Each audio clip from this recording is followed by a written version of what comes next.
ಅಜನು ಕರಿ ರುದ್ರಾದಿಗಳು ಸಲೆ ಭಜಿಸುತ್ತಿಗರನವರತ ನಿನ್ನನು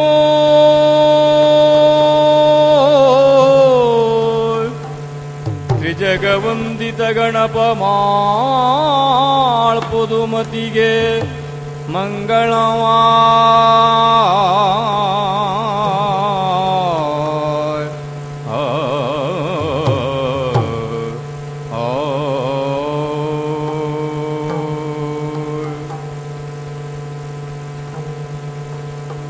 ಪಾಗಿ ಮಾಂ ಸತತಂ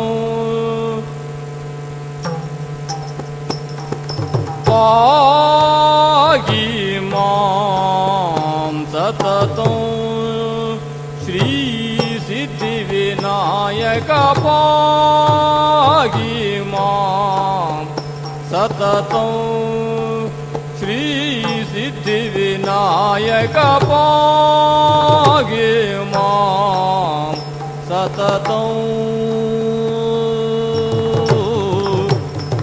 ಪಾಗಿ ಶೇಷಭೂಷಾ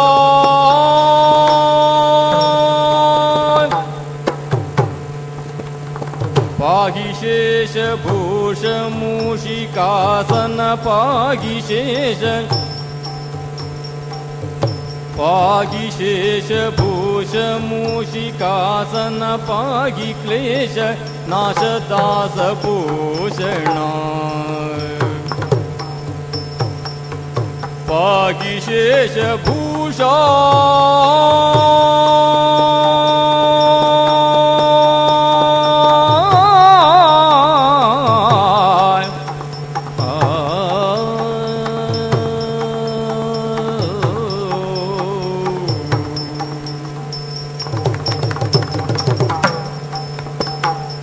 ಪಾಗಿ ಶೇಷಭೂಷ ಮೂಷಿಕಾಸನ ಪಾಗಿ ಕ್ಲೇಶ ನಾಶ ದಾಸ ಭೂಷಣ ಪಾಗಿ ಮಾಂ ಸತತಂ ಶ್ರೀ ಸಿದ್ಧಿ ವಿನಾಯಕ ಪಾಗಿ ಮಾಂ ಸತತಂ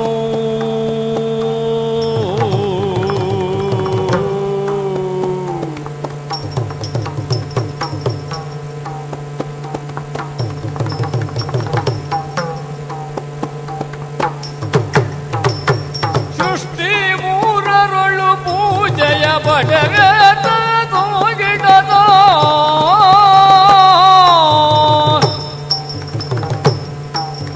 ಸೃಷ್ಟಿ ಮೂರರೊಳು ಪೂಜೆಯ ನೀ ಪಡೆವೆ ಗಣನಾಯಕ ಗಜಮುಖ ಕಟ್ಟಿದ ಹೊಟ್ಟೆಯ ಕಾಣಿಸಿ ನೀ ಮೆರೆವೆ ಗಣನಾಯಕ ಗಜಮುಖ ಕಟ್ಟಿದ ಹೊಟ್ಟೆಯ ಕಾಣಿಸಿ ನೀ ಮೆರೆವೆ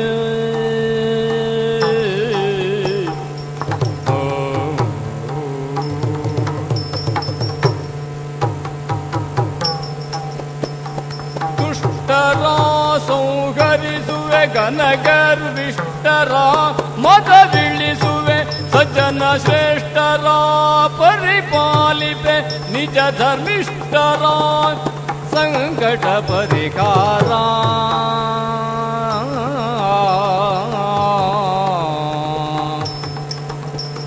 ದುಷ್ಟರ ಸಂಹರಿಸುವೆ ಘನಗರ್ವಿಷ್ಠರ ಮದ ಬೀಳಿಸುವೆ ಸಜ್ಜನ ಶ್ರೇಷ್ಠರ ಪರಿಪಾಲಿಪೆ ನಿಜ ಧರ್ಮಿಷ್ಠರ ಸಂಕಟ ಪರಿಹಾರ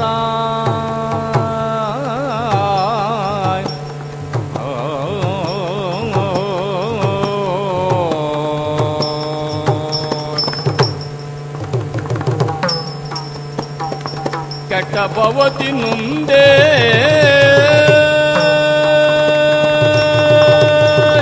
ಕೆಟ್ಟ ಭವತಿ ಬಿಡಿಸು ದಯ್ಯದಲ್ಲಿ ಪುಟ್ಟ ಪಾದ ಬಿಟ್ಟು ನರ್ತಿಸುತ್ತಲಿ ತಟ್ಟನೊದಗಿ ಕಷ್ಟ ಬಿಡಿಸುವುದರಲ್ಲಿ ಪುಟ್ಟ ಪಾದ ಬಿಟ್ಟು ನರ್ತಿಸುತ್ತಲಿ ನರ್ತಿಸುತ್ತಲಿ ನರ್ತಿಸುತ್ತಲಿ ನರ್ತಿಸುತ್ತಲೇ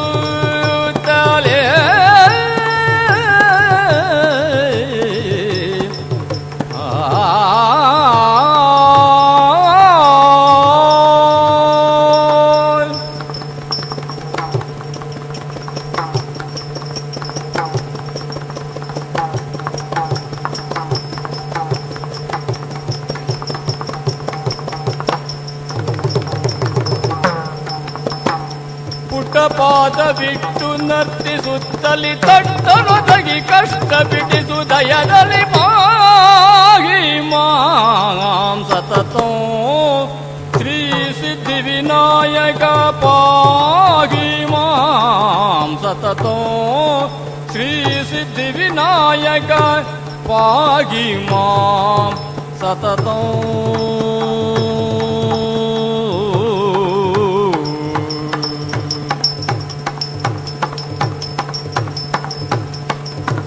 पागी शेष भूष मूषिकासन पाग्ली क्लेश नाश दास पोषण पागी मां सततो पागी मां सततो पागी मां सततो श्री सिद्धि विनायक पागी मां सततो श्री सिद्धि विनायक पाहि मां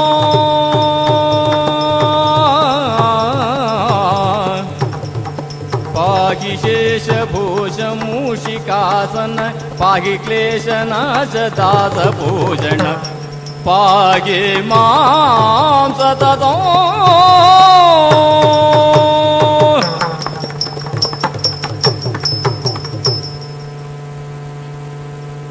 ಎನ್ನಲು ಕೇಳುತ್ತಲಾಗ ಶತ್ರುಗ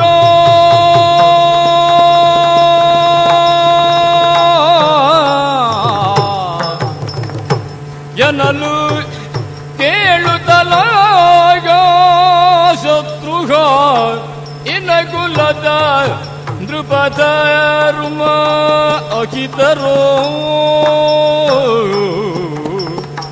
ಅನುಮರಕ್ಕೆ ಸಂತಾನವಾದಿಯೋಳ್ ಅನುಕರಿಪುದೊಳಿತಿಗಳು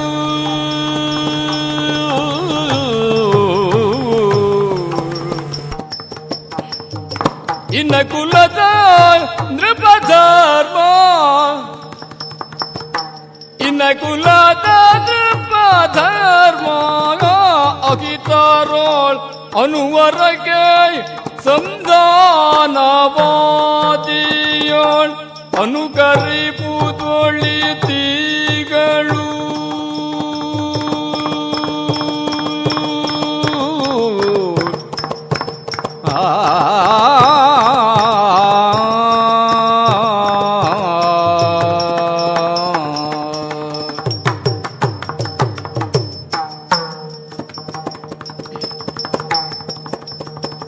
ಅಗಿತರೋಳ್ ಅನುವರಗೆ ಸಂಧಾನವಾದಿಯೋಳ್ ಅನುಕರಿಪುದೊಳಿತಿಗಳೋ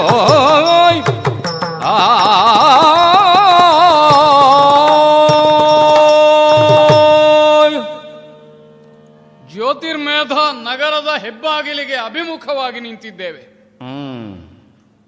ಹೀಗೆ ನಿಂತಾಗ ಆಲೋಚಿಸಿದ್ದು ನಾನು ಕಳೆದು ಹೋದ ದಿನಗಳ ಕುರಿತು. ಹೆಗಲ ಮೇಲಿನ ಹೊಣೆ ಬಹಳ ಗುರುತರವಾದದ್ದು, ದೊಡ್ಡದು. ನಾನಾಗಿ ಅಪೇಕ್ಷಿಸಿ ಅದನ್ನು ಎಳ್ಕೊಂಡದ್ದಲ್ಲ. ಹಾಗೆ ಅಂತ ಈ ಹೊಣೆ ಬೇರೆ ಯಾರೋ ಹೊರಬೇಕಾದವರು ಬಾರದೇ ಇದ್ದದ್ದಕ್ಕೆ ಕೊಟ್ಟದ್ದು ಅಲ್ಲ. ನಾನೇ ಹೊರಬೇಕು ಎನ್ನುವ ಒಂದು ಅನಿವಾರ್ಯ ಯಾಕೆ ಸೃಷ್ಟಿಯಾಯಿತು?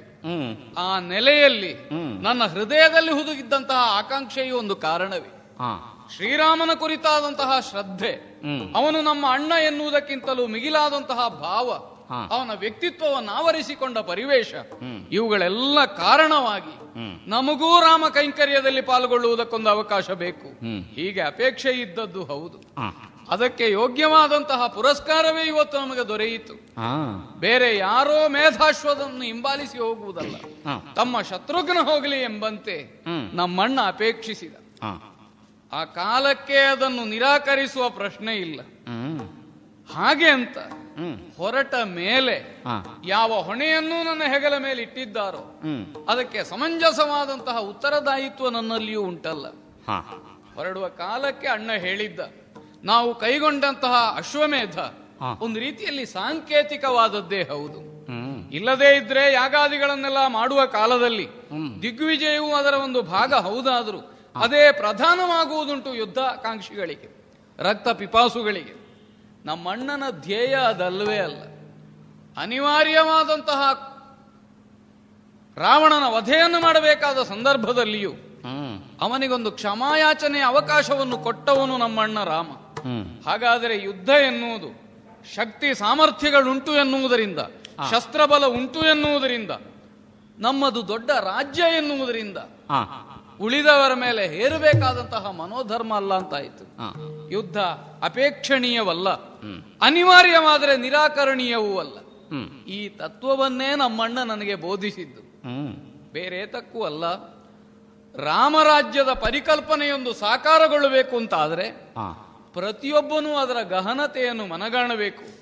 ಈ ಜಂಬೂದ್ವೀಪದಲ್ಲಿ ರಾಮನ ಆಳ್ವಿಕೆಯ ಒಂದು ಆದರ್ಶದ ಸ್ಥಾಯಿಯಾದಂತಹ ನೆನಪನ್ನು ಉಂಟು ಮಾಡಬೇಕು. ಹಾಗಾಗಬೇಕಾದ್ರೆ ಈ ಗಹನತೆಯನ್ನು ಮನಗಂಡ ಜನ ಅದಕ್ಕೆ ತಾತ್ವಿಕವಾದ ಬೆಂಬಲವನ್ನು ಕೊಡಬೇಕು. ಆದ್ರಿಂದಲೇ ರಾಮ ರಾಜ್ಯಕ್ಕೊಂದು ಪರ್ಯಾಯವಾದಂತಹ ಸಾಂಕೇತಿಕವಾದ ನೆಲೆಯಿಂದ ಈ ಅಶ್ವಮೇಧವನ್ನು ನಾವು ಸ್ವೀಕರಿಸೋಣ. ಹೀಗೆ ಅಂತ ರಾಮನ ಅಭಿಪ್ರಾಯ ಎನ್ನುವುದನ್ನು ಬಲ್ಲೆ ನಾನು. ಹೊರಟು ನಿಂತ ವೇಳೆಗೆ ಸಜ್ಜಾದ ಸೈನ್ಯದೊಂದಿಗೆ ಭರತ ಸೂನುವಾದಂತಹ ಪುಷ್ಕಳನ, ನನ್ನ ಮಗನಾದಂತಹ ಸುಬಾಹುವ, ಹನುಮಂತನೇ ಮೊದಲಾದಂತಹ ರಾಮ ಭಕ್ತರು ನಮ್ಮ ನೊಡಗೂಡಿಕೊಂಡ್ರು. ಬೆಂಬಲಕ್ಕೆ ಹೋಗಿರಿ ಅಂತ ಅಷ್ಟೇ ನಮ್ಮಣ್ಣ ಆಡಿದ್ದಾನೆ. ಇಲ್ಲಿ ನನ್ನ ಹೊಣೆ ಗಹನವಾದದ್ದು ಅಂತ ನಾನು ಅಂದುಕೊಳ್ಳುವುದು ಯಾಕೆ? ಇಷ್ಟೋ ಮಂದಿ ನನ್ನನ್ನು ಅನುಸರಿಸಿ ನನ್ನ ಆಜ್ಞೆಗೆ ತಮ್ಮ ದೇಹವನ್ನು ಬಗ್ಗಿಸಿಕೊಳ್ಳುವುದಕ್ಕೆ ಸಿದ್ಧರಾಗಿದ್ದಾರೆ ಅಂತಾದರೆ ಆಜ್ಞೆ ಮಾಡುವವ ಯೋಚಿಸಬೇಕು. ಬೆಂಬಲಿಗರ ಸಂಖ್ಯೆ ದೊಡ್ಡದುಂಟು ಎನ್ನುವುದು ಹೆಗ್ಗಳಿಕೆಯಲ್ಲ. ಆ ಬೆಂಬಲವನ್ನು ಯಾವುದಕ್ಕೆ, ಎಷ್ಟು, ಹೇಗೆ, ಎಲ್ಲಿ ಒಬ್ಬ ನಾಯಕ ಸ್ಥಾನದಲ್ಲಿದ್ದವ ಬಳಸಿಕೊಳ್ತಾನೆ ಎನ್ನುವುದು ತಾನೇ ಮುಖ್ಯ. ಈ ನೆಲೆಯಿಂದ ರಾಮಾನುಜನಾಗಿಯೇ ವ್ಯವಹರಿಸಬೇಕಾದ ಅನಿವಾರ್ಯ ನನಗುಂಟು. ಇದಕ್ಕೆ ಪೂರ್ವದಲ್ಲಿಯೂ ಯುದ್ಧಗಳು ಸಮನಿಸಿದ್ದುಂಟು. ವಿದ್ಯುನ್ಮಾಲಿಯ ಅಲ್ಲ, ಚಕ್ರಾಂಕಿತಪುರದ ದಮನನೋ ಮೊದಲಾದವರು ನಮ್ಮ ಅಶ್ವವನ್ನು ಬಂಧಿಸಿ ಹೋರಾಟಕ್ಕೆ ಸಿದ್ಧರಾಗಿದ್ದರು. ಆದರದೆಲ್ಲ ಒಂದು ದೊಡ್ಡ ಹೋರಾಟವಾಗಿ ನಮಗೆ ಕಾಣಿಸಲೇ ಇಲ್ಲ.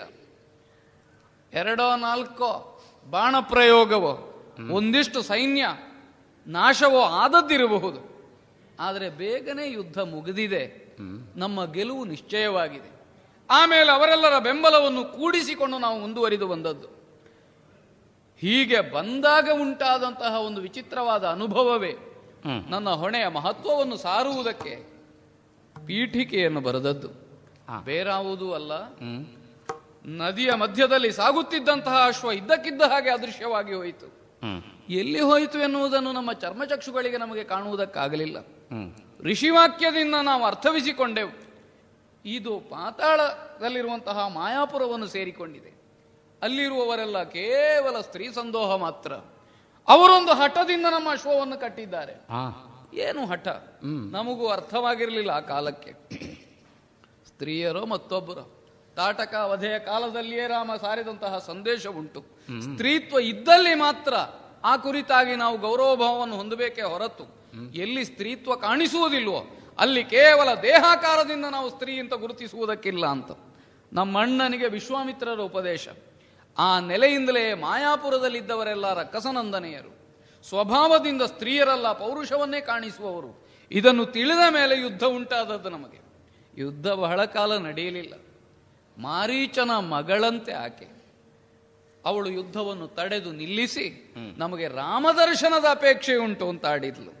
ಹಾಗಾದರೆ ಕುದುರೆಯನ್ನು ಕಟ್ಟುವಲ್ಲಿ ರಾಮನ ಅಧಿಕಾರವನ್ನು ಪ್ರಶ್ನಿಸುವ ಉದ್ದೇಶ ಅಲ್ಲ, ರಾಮ ಯಜ್ಞವನ್ನು ಮಾಡುವುದನ್ನು ವಿರೋಧಿಸುವ ಪ್ರಮೇಯವೂ ಅಲ್ಲ. ತಮ್ಮ ವ್ಯಕ್ತಿಗತವಾದಂತಹ ಹಿತಸಾಧನೆಯನ್ನು ಮಾಡುವುದಕ್ಕೆ ಈ ಯಜ್ಞಾಶ್ವವನ್ನು ಮಾಧ್ಯಮವಾಗಿ ಮಾಡಿಕೊಂಡಿದ್ದಾರೆ ಅಂತ ಅರ್ಥ. ನನಗೂ ಆಶ್ಚರ್ಯವಾಗಿತ್ತು. ನಾವು ಕೈಗೊಂಡ ಅಶ್ವಮೇಧದ ಹಯ ಯಾರಿಗೆ ಯಾವುದಕ್ಕೆಲ್ಲ ಮಾಧ್ಯಮವಾಗಿ ಒದಗುವುದಕ್ಕುಂಟೋ ಈ ವಿಚಿತ್ರವಾದಂತಹ ಅನುಭವವನ್ನು ಹೊಂದಿ ಅವಳಾಡಿದಂತಹ ಹಿತವಚನವನ್ನು ಕೇಳಿ ಅವಳಿಗೆ ರಾಮದರ್ಶನದ ಅವಕಾಶವನ್ನು ಒದಗಿಸಿಕೊಟ್ಟು ಅವಳು ತೋರಿದಂತಹ ಮಾರ್ಗದರ್ಶನವನ್ನು ನೆನಪಿನಲ್ಲಿಟ್ಟುಕೊಂಡು ಮತ್ತೆ ಮೇಲೆ ಬಂದವರು ನಾವು. ಹೀಗೆ ಬಂದು ನಾವು ನಿಂತದ್ದು ಈ ಜ್ಯೋತಿರ್ಮೇಧದ ಹೆಬ್ಬಾಗಿಲ ಮುಂದೆ. ಕುದುರೆಯನ್ನು ಒಳಗೆ ಪ್ರವೇಶ ಮಾಡಿದೆ. ಎಲ್ಲಿ ಹೋಗಿದೆ, ಏನಾಗಿದೆ ತಿಳಿಯುವುದಕ್ಕೆ ಅಂತ ನಾವು ಚಾರಕರು ನಟ್ಟಿದ್ರೆ ಬಂದ ವರ್ತಮಾನ ಸ್ವಲ್ಪ ವಿಶೇಷದ್ದೇ ಹೌದು. ಏನದು ಕೇಳಿದೆ ನಾನು ಗಮನ ಇಟ್ಟು. ಕುದುರೆಯನ್ನು ಕಟ್ಟಿದ್ದಾರೆ ವೀರಮಣಿಯ ಮಕ್ಕಳು. ವೀರಮಣಿ ಅದನ್ನು ಸಮ್ಮತಿಸಿದ್ದಾನೆ. ಏನು ದೊಡ್ಡದು ವೀರಮಣಿ ಕಟ್ಟಿದ್ರೆ, ವೀರಮಣಿ ಎಂಬ ಹೆಸರಿನಿಂದ ನಾವು ಹೆದರಬೇಕಾದದ್ದಿಲ್ಲ, ಶತ್ರುಘ್ನ ನಾನು. ಆದರೆ ಬಂದ ವರ್ತಮಾನ ಅಷ್ಟೇ ಅಲ್ಲವಲ್ಲ. ವೀರಮಣಿ ಕೇವಲ ಒಬ್ಬ ರಾಜ ಎಂಬಷ್ಟಕ್ಕೆ ಸೀಮಿತ ಅಲ್ಲ. ಅವನ ವ್ಯಕ್ತಿತ್ವ ಆಧ್ಯಾತ್ಮಿಕ ನೆಲೆಯಲ್ಲಿಯೂ ಬೆಳೆದವನವನು ಎನ್ನುವುದನ್ನಾಡಿದರು. ಧರ್ಮ ವಿರೋಧವನ್ನೆಸಗುವವನಲ್ಲ, ಧರ್ಮ ಪ್ರವೃತ್ತಿಯುಳ್ಳವನು ವೀರಮಣಿ.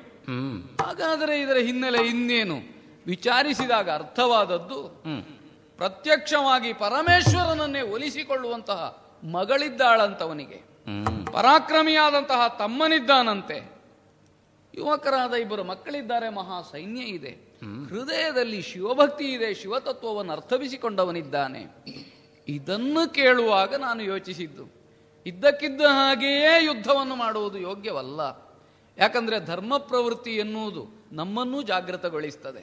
ರಾಮ ವಿರೋಧ ಉದ್ದೇಶ ಅಲ್ಲ, ಏನೋ ಬೇರೆ ಇರಬಹುದು ಇದರಲ್ಲಿ ಹೂರಣ ಎನ್ನುವುದನ್ನು ತಿಳಿದ ಮೇಲೆ ಉಳಿದ ಸಾಮಾನ್ಯರ ಹಾಗೆ ಇವನನ್ನು ಪರಿಗಣಿಸುವುದು ಹೇಗೆ ಸಾಧ್ಯ? ಆದ್ರಿಂದಲೇ ಮುಂದೊತ್ತುವುದಕ್ಕೆ ತೊಡಗಿದ ಸೈನ್ಯವನ್ನು ನಿಲ್ಲಿಸಿದ್ದೇನೆ. ಯೋಚಿಸುವುದೀಗ ನಾನು, ಯುದ್ಧ ಮಾಡಬೇಕಾದ ಅನಿವಾರ್ಯ ಉಂಟೋ ಇಲ್ವೋ ಇದನ್ನು ನಿರ್ಣಯಿಸಬೇಕು ಅಂತಾದರೆ ನಮ್ಮಲ್ಲಿಂದ ಒಬ್ಬ ಯೋಗ್ಯತಾವಂತನೊಬ್ಬನನ್ನು ಸಂಧಾನದ ಉದ್ದೇಶಕ್ಕಾಗಿ ನಾವು ಕಳುಹಿಸಿಕೊಡಬೇಕು. ನಮ್ಮ ಯಾಗದ ಸಂಕಲ್ಪ ಯಾಕೆ, ಯಾಗದ ಉದ್ದೇಶ ಏನು, ಕಟ್ಟಿದ್ರೆ ಪರಿಣಾಮ ಏನಾದೀತು, ಬಿಟ್ಟು ಕೊಟ್ರೆ ಸಾಂಗವಾಗಿ ಯಜ್ಞವನ್ನು ಪೂರೈಸುವಲ್ಲಿ ಒದಗಬಹುದಾದಂತಹ ಪುಣ್ಯಫಲದಲ್ಲಿ ಪಾಲುಂಟು, ಇದನ್ನೂ ಅವನಿಗೆ ಹೇಳಬೇಕು. ಇಷ್ಟು ಹೇಳಿದ ಮೇಲೂ ಅವನೇನಾದರೂ ಯುದ್ಧಕ್ಕೆ ಸಿದ್ಧನಾದರೆ ವಿಗಿತದಿಯೂ ಕಪ್ಪಗಳ ನಗರ್ಪಿಸ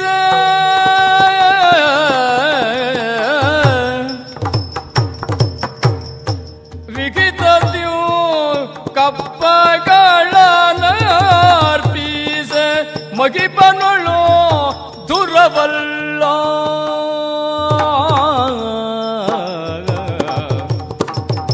ವಿಗಿತದಿಯೂ ಕಪ್ಪಗಳನ್ನ ಅರ್ಪಿಸ ಮಗಿಪನೊಳು ದುರವಿಲ್ಲ ಮುಳಿದರ ಅಗಿತ ನಿವನನು ಗೆಲ್ಲುವೆ ನಿಮಿಷೋದಿ ಅಗಿತ ಇವನನ್ನು ಗೆಲ್ಲುವೆ ನಿಮಿಷೋದಿ ಅಗಿ ವಿಭೂಷಣ ಗಂಜನು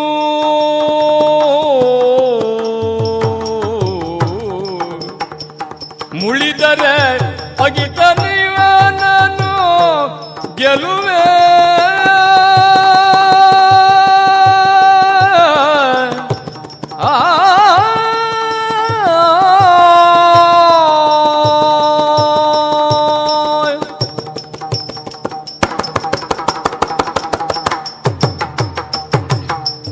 ಅಗಿತಾನ್ ಇವನನ್ನು ಗೆಲುವೆ ನಿಮಿಷಾದಿ ಅಗಿ ವಿಭೂಷಣ ಗಂಜನು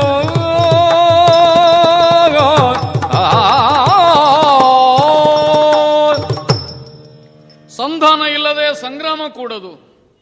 ಇದಲ್ಲವೇ ನಮ್ಮ ಆರ್ಷೇಯವಾದಂತಹ ಒಂದು ಸಂಪ್ರದಾಯ. ಸೂರ್ಯವಂಶೀಯನಾದಂತಹ ನಮ್ಮ ರಾಜನೀತಿಯಲ್ಲಿ ಪ್ರಧಾನವಾದ ವಿಷಯವೂ ಹೌದು. ಅದನ್ನೇ ನಮ್ಮಣ್ಣ ಸಾರಿ ತೋರಿದ್ದಾನೆ ಅಂಗದ ಸಂಧಾನದ ಸಂದರ್ಭದಲ್ಲಿ. ಸಾರಿಕೊಂದರೆ ಪಾಪವಿಲ್ಲ. ನಮ್ಮ ಧಾರುಣಿಪತಿಗಳ ನಡತೆ ಸಾರಬೇಕು. ಮೊದಲೇ ಈ ಕಾರ್ಯವನ್ನು ಮಾಡುವುದಕ್ಕೊಬ್ಬನನ್ನು ಕಳುಹಿಸಿ ಕೊಡೋಣ. ಅವನು ಒಪ್ಪಿ ಕಪ್ಪಾದಿಗಳನ್ನು ಸಾಂಕೇತಿಕವಾಗಿ ಆದರೂ ಕೊಟ್ಟು ನಮ್ಮ ಯಾಗವನ್ನು ಬೆಂಬಲಿಸಿದನೋ ಒಳಿತೇ ಆಯಿತು. ಯುದ್ಧ ಮಾಡಬೇಕು ಎನ್ನುವ ಚಪಲವಾಗಲಿ ಹಠವಾಗಲಿ ಇಲ್ಲದವರು ನಾವು. ಹಾಗೆ ಅಂತ ಒಪ್ಪುತ್ತಾನೆ ಎನ್ನುವ ನಿರೀಕ್ಷೆಯನ್ನು ಇಟ್ಟುಕೊಳ್ಳೋಣ. ಒಪ್ಪದಿದ್ದರೆ ಆ ಪ್ರಶ್ನೆಗೂ ನಾವು ಅಂತರಂಗದಲ್ಲಿ ಉತ್ತರ ಇಟ್ಟುಕೊಂಡೇ ಸಿದ್ಧರಾಗಬೇಕೋ ಬೇಡುವೋ. ಮೇಲಾಗಿ ಒಪ್ಪದೇ ಇರುವ ಸಾಧ್ಯತೆಯೊಂದನ್ನು ನಾವು ಕಾಣುವುದು ಹೇಗೆ? ಅವನು ಕ್ಷತ್ರಿಯ, ಕಟ್ಟಿದ ಉದ್ದೇಶ ಕೇವಲ ಹೋರಾಟವೇ ಹೌದು ಅಂತಾದ್ರೆ ಆಗ ಅವನು ಕುದುರೆಯನ್ನು ಬಿಡುತ್ತಾನೆ ಎನ್ನುವ ವಿಶ್ವಾಸ ಇಲ್ಲ. ಒಂದು ವೇಳೆ ಯುದ್ಧಕ್ಕೆ ಸನ್ನದ್ಧನಾದ ಅಂತಾದರೆ ಇವ ಏನು ಮಹಾ ಯುದ್ಧ, ಕ್ಷತ್ರಿಯತ್ವ, ಆಯುಧ ಬಲ ಇವುಗಳಿಂದಲೇ ನಿರ್ಣಯ ಹೌದು ಅಂತಾದರೆ ವೀರಮಣಿ ಏನು ಗಣ್ಯ ನಮಗೆ? ಅವನು ನಂಬಿದಂತಹ ಅಹಿವಿಭೂಷಣನೆನ್ನಿಸಿದ ಪರಮೇಶ್ವರನೇ ಕ್ಷಾತ್ರದ ನೆಲೆಯಿಂದ ಹೋರಾಟ ಕಣಿಯಾಗಿ ಬಂದ ಅಂತಾದ್ರೆ, ಒಬ್ಬ ಯೋಧನಾಗಿ ಯುದ್ಧಾಂಗಣಕ್ಕೆ ಇಳಿದ ಅಂತಾದ್ರೆ ಅವನನ್ನಾದರೂ ಗಣಿಸುವ ಮನೋಧರ್ಮ ಅಲ್ಲ ನಮ್ಮದು. ಗೆಲ್ಲುತ್ತೇವೆ ಬಿಡುತ್ತೇವ ಪ್ರಶ್ನೆ ಅಲ್ಲ. ಗಣಿಸುವ ಮನೋಧರ್ಮ ಅಲ್ಲ. ಅದು ನಮ್ಮ ಕ್ಷಾತ್ರ, ನಮ್ಮ ಜಾತಿಯ ಬುದ್ಧಿ. ಆ ನೆಲೆಯಿಂದಲೇ ವಿಹಿತದಿಂ ಕಪ್ಪಗಳ ನರ್ಪಿಸೆ ಮಹಿಪನೊಳು ಧುರವಿಲ್ಲ. ಒಂದು ವೇಳೆ ಮುನಿಸನ್ನೇ ಮುಂದೊತ್ತಿದ ಅಂತಾದ್ರೆ ಆಮೇಲೆ ಸಂಧಾನದ ಪ್ರಶ್ನೆ ಇಲ್ಲ, ಮುರಿದ್ರೆ ಹೋಗಲಿ, ನಮಗೆ ನಷ್ಟ ಏನೂ ಇಲ್ಲ. ರೂಢಿಯಿಂದ ಒಂದು ಮಾತುಂಟು, ಎತ್ತರದ ಮರದ ಮೇಲಿರುವಂತಹ ಹಣ್ಣನ್ನು ಪಡೆಯಬೇಕು ಅಂತಾದ್ರೆ ಒಂದು ಮರವನ್ನೇರಬೇಕು, ಇಲ್ಲದಿದ್ರೆ ಅಷ್ಟುದ್ದದ ದೋಟಿಯಾದರೂ ಬೇಕು. ಅದು ಇಲ್ಲದೆ ಇದ್ರೆ ಒಂದು ಕಲ್ಲನ್ನು ಎಸೆಯೋಣ, ಹೋದ್ರೆ ಕಲ್ಲು ನಷ್ಟ ಅಲ್ಲ, ಸಿಕ್ಕಿದ್ರೆ ಹಣ್ಣು. ಆ ನೆಲೆಯಿಂದಲೇ ಸಂಧಾನದ ಮಾರ್ಗದಲ್ಲಿ ನಾವು ತೊಡಗುವಾಗ ವೆಚ್ಚ ಬಹಳ ಏನಿಲ್ಲ, ನಮಗೆ ದಕ್ಕಿದ್ರೆ ಯೋಗ್ಯನಾದಂತಹ ಒಬ್ಬ ಧಾರ್ಮಿಕ ಪ್ರವೃತ್ತಿ ಅರಸನ ಬೆಂಬಲ ಬಹುದೊಡ್ಡ ಲಾಭ. ಈ ಕಾರಣದಿಂದಲಾಗಿ ಸಂಧಾನಕ್ಕೆ ಒಬ್ಬನನ್ನು ಕಳುಹಿಸೋಣ ಅನ್ನುವ ನಿರ್ಣಯಕ್ಕೆ ಬಂದಿದ್ದೇನೆ. ಕಳುಹಿಸೋಣ ಎಂಬ ನಿರ್ಣಯ ಮಾಡಿದರೆ ಸಾಲದು, ಯಾರನ್ನು ಎಂಬ ಪ್ರಶ್ನೆಯು ಬರ್ತದೆ. ಯಾರೋ ಒಬ್ಬ ರಾಜನೀತಿಯ ಅನುಭವ ಇಲ್ಲದವನನ್ನು, ವಯಸ್ಸಿನಲ್ಲಿ ಕಿರಿಯವನನ್ನು ಕಳುಹಿಸುವ ಹಾಗಿಲ್ಲ. ನಮ್ಮಲ್ಲೊಬ್ಬ ಇದ್ದಾನೆ ಪುಣ್ಯಾತ್ಮ, ಅಬ್ಬ ಅವ ನಮ್ಮವನೇ ಎಂಬ ಸಲುಗೆಯಿಂದ ನಾವು ಅವನನ್ನು ಸ್ವಲ್ಪ ಸಣ್ಣದಾಗಿ ಕಾಣ್ತೇವೆ ಕೆಲವು ಬಾರಿ, ಆದ್ರೆ ಅವನ ಹೃದಯ ವೈಶಾಲ್ಯ ಬಹಳ ದೊಡ್ಡದು. ಎಷ್ಟು ದೊಡ್ಡದು? ಪ್ರತ್ಯಕ್ಷವಾಗಿ ರಾಮದೇವರನ್ನೇ ಇರಿಸಿಕೊಳ್ಳಬಲ್ಲಷ್ಟು ದೊಡ್ಡ ಹೃದಯ. ಅಂತಹ ಹೃದಯ ವೈಶಾಲ್ಯವುಳ್ಳ, ಜಾತಿಯಿಂದ ಮರ್ಕಟನಾದರೂ ಪ್ರವೃತ್ತಿಯಿಂದ ಪರಮಭಕ್ತನಾದಂತಹ ಆಂಜನೇಯನಿದ್ದಾನೆ. ಶಿವಾಂಶ ಉಂಟು, ವಾಯುವಿನ ಅನುಗ್ರಹ ಉಂಟು, ರಾಮನ ಭಕ್ತಿಯುಂಟು. ಇವೆಲ್ಲವೂ ಸೇರಿದಂತಹ ಒಂದು ದೈವ ಸ್ವರೂಪವುಳ್ಳ, ನಾವು ಅಂತರಂಗದಲ್ಲಿ ಅತ್ಯಂತ ಗೌರವದಿಂದ ಕಾಣುವ ಆಂಜನೇಯನಲ್ಲದೆ ಈ ಶಿವಭಕ್ತನಲ್ಲಿಗೆ ಸಂಧಾನಕ್ಕೆ ಇನ್ಯಾರನ್ನು ಕಳುಹಿಸಲಿಕ್ಕೆ ಸಾಧ್ಯ? ನಾವು ಒಂದು ವೇಳೆ ಸಾಧ್ಯ ಆದರೆ ಅರಸನಾದವನ ಮನೋಧರ್ಮವನ್ನು ಬದಲಿಸಿಯೋ ನಮ್ಮ ದಾರಿಗೆ ಒಗ್ಗುವಂತೆಯೋ ಮಾಡಬಲ್ಲಂತಹ ವಾಕ್ಚಾತುರ್ಯ ಉಳ್ಳವ. ಅಣ್ಣ ಶ್ರೀರಾಮ ಮೊದಲಿಗೆ ಇವನನ್ನು ಕಂಡಾಗಲೇ ಆಡಿದ್ದನಂತೆ, ವೇದಗಳನ್ನೆಲ್ಲ ಚೆನ್ನಾಗಿ ಅಭ್ಯಾಸ ಮಾಡಿದಂತಹ ನಾಲಗೆ ಇದು. ಇಲ್ಲದೇ ಇದ್ರೆ ಇಷ್ಟು ಸುಸ್ಪಷ್ಟವಾದಂತಹ ಭಾಷೆ, ಉಚ್ಚಾರಣೆಯ ಕ್ರಮ ಬೇರೊಬ್ಬನಿಗೆ ಸಿದ್ಧಿಸಲಿಕ್ಕಿಲ್ಲ ಅಂತ. ಹಾಗಾದರೆ ಅಂತರಂಗದ ತಿಳುವಳಿಕೆಯನ್ನು ಭಾಷೆ ಎಂಬ ಮೈಯಿಂದ ಪ್ರಕಟಿಸುವ ಯೋಗ್ಯತೆ ಉಳ್ಳವನು ಹನುಮಂತ. ಅವನನ್ನೇ ಕಳುಹಿಸೋಣ ಅಂತ ನಿರ್ಣಯ ಮಾಡಿದ್ದೇನೆ. ಅವನಿಗೊಂದು ಪ್ರವೃತ್ತಿ ಉಂಟು, ಅವನನ್ನು ನಾವು ಉತ್ತೇಜಿಸದೆ ಇದ್ರೆ ಅವ ಮುಂದಾಗುವುದಿಲ್ಲ. ಹಾಗಾಗಿ ಎಲ್ಲಿಯೋ ಇರಬಹುದು ನಮ್ಮ ಸೈನ್ಯ ಸಂದೋಹದ ಹಿಂದಿನಲ್ಲಿ, ಅವನನ್ನೇ ಕರೆಯುತ್ತೇನೆ. ಅಯ್ಯ ಮರುತ ಸುತ, ಮರುತ ಸುತ ಬಾ ಚತುರ ನೀನಗೆ, ಈ ಕಡೆಗೆ ಬಾ. ಮರುತ ಸುತ ಬಾ ಚತುರ ನೀನಗೆ, ತೆರಳೋ ಸಂಧಾನಕ್ಕೆ ಚತುರ ನೀನಗೆ, ತೆರಳು ಸಂಧಾನಕ್ಕೆ ನೃಪನೊಡನರುಗೂ ತುರಗವ ಬಿಟ್ಟು ಕಪ್ಪವ ನೀಯದಿರಲವನು.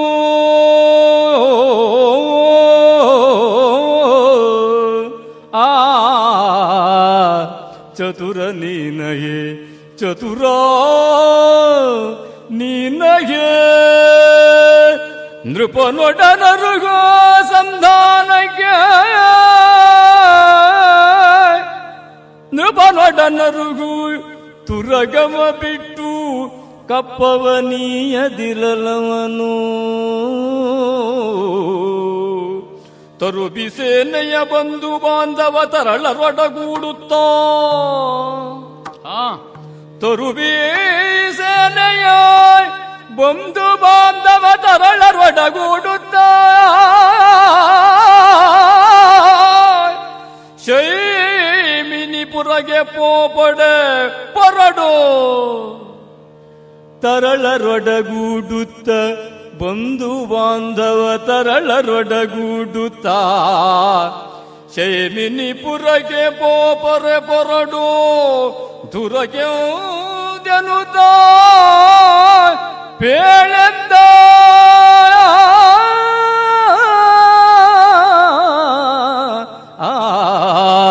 ಮರುತ ಸುತ ಬಾ ಚತುರ ನೀನಗೆ.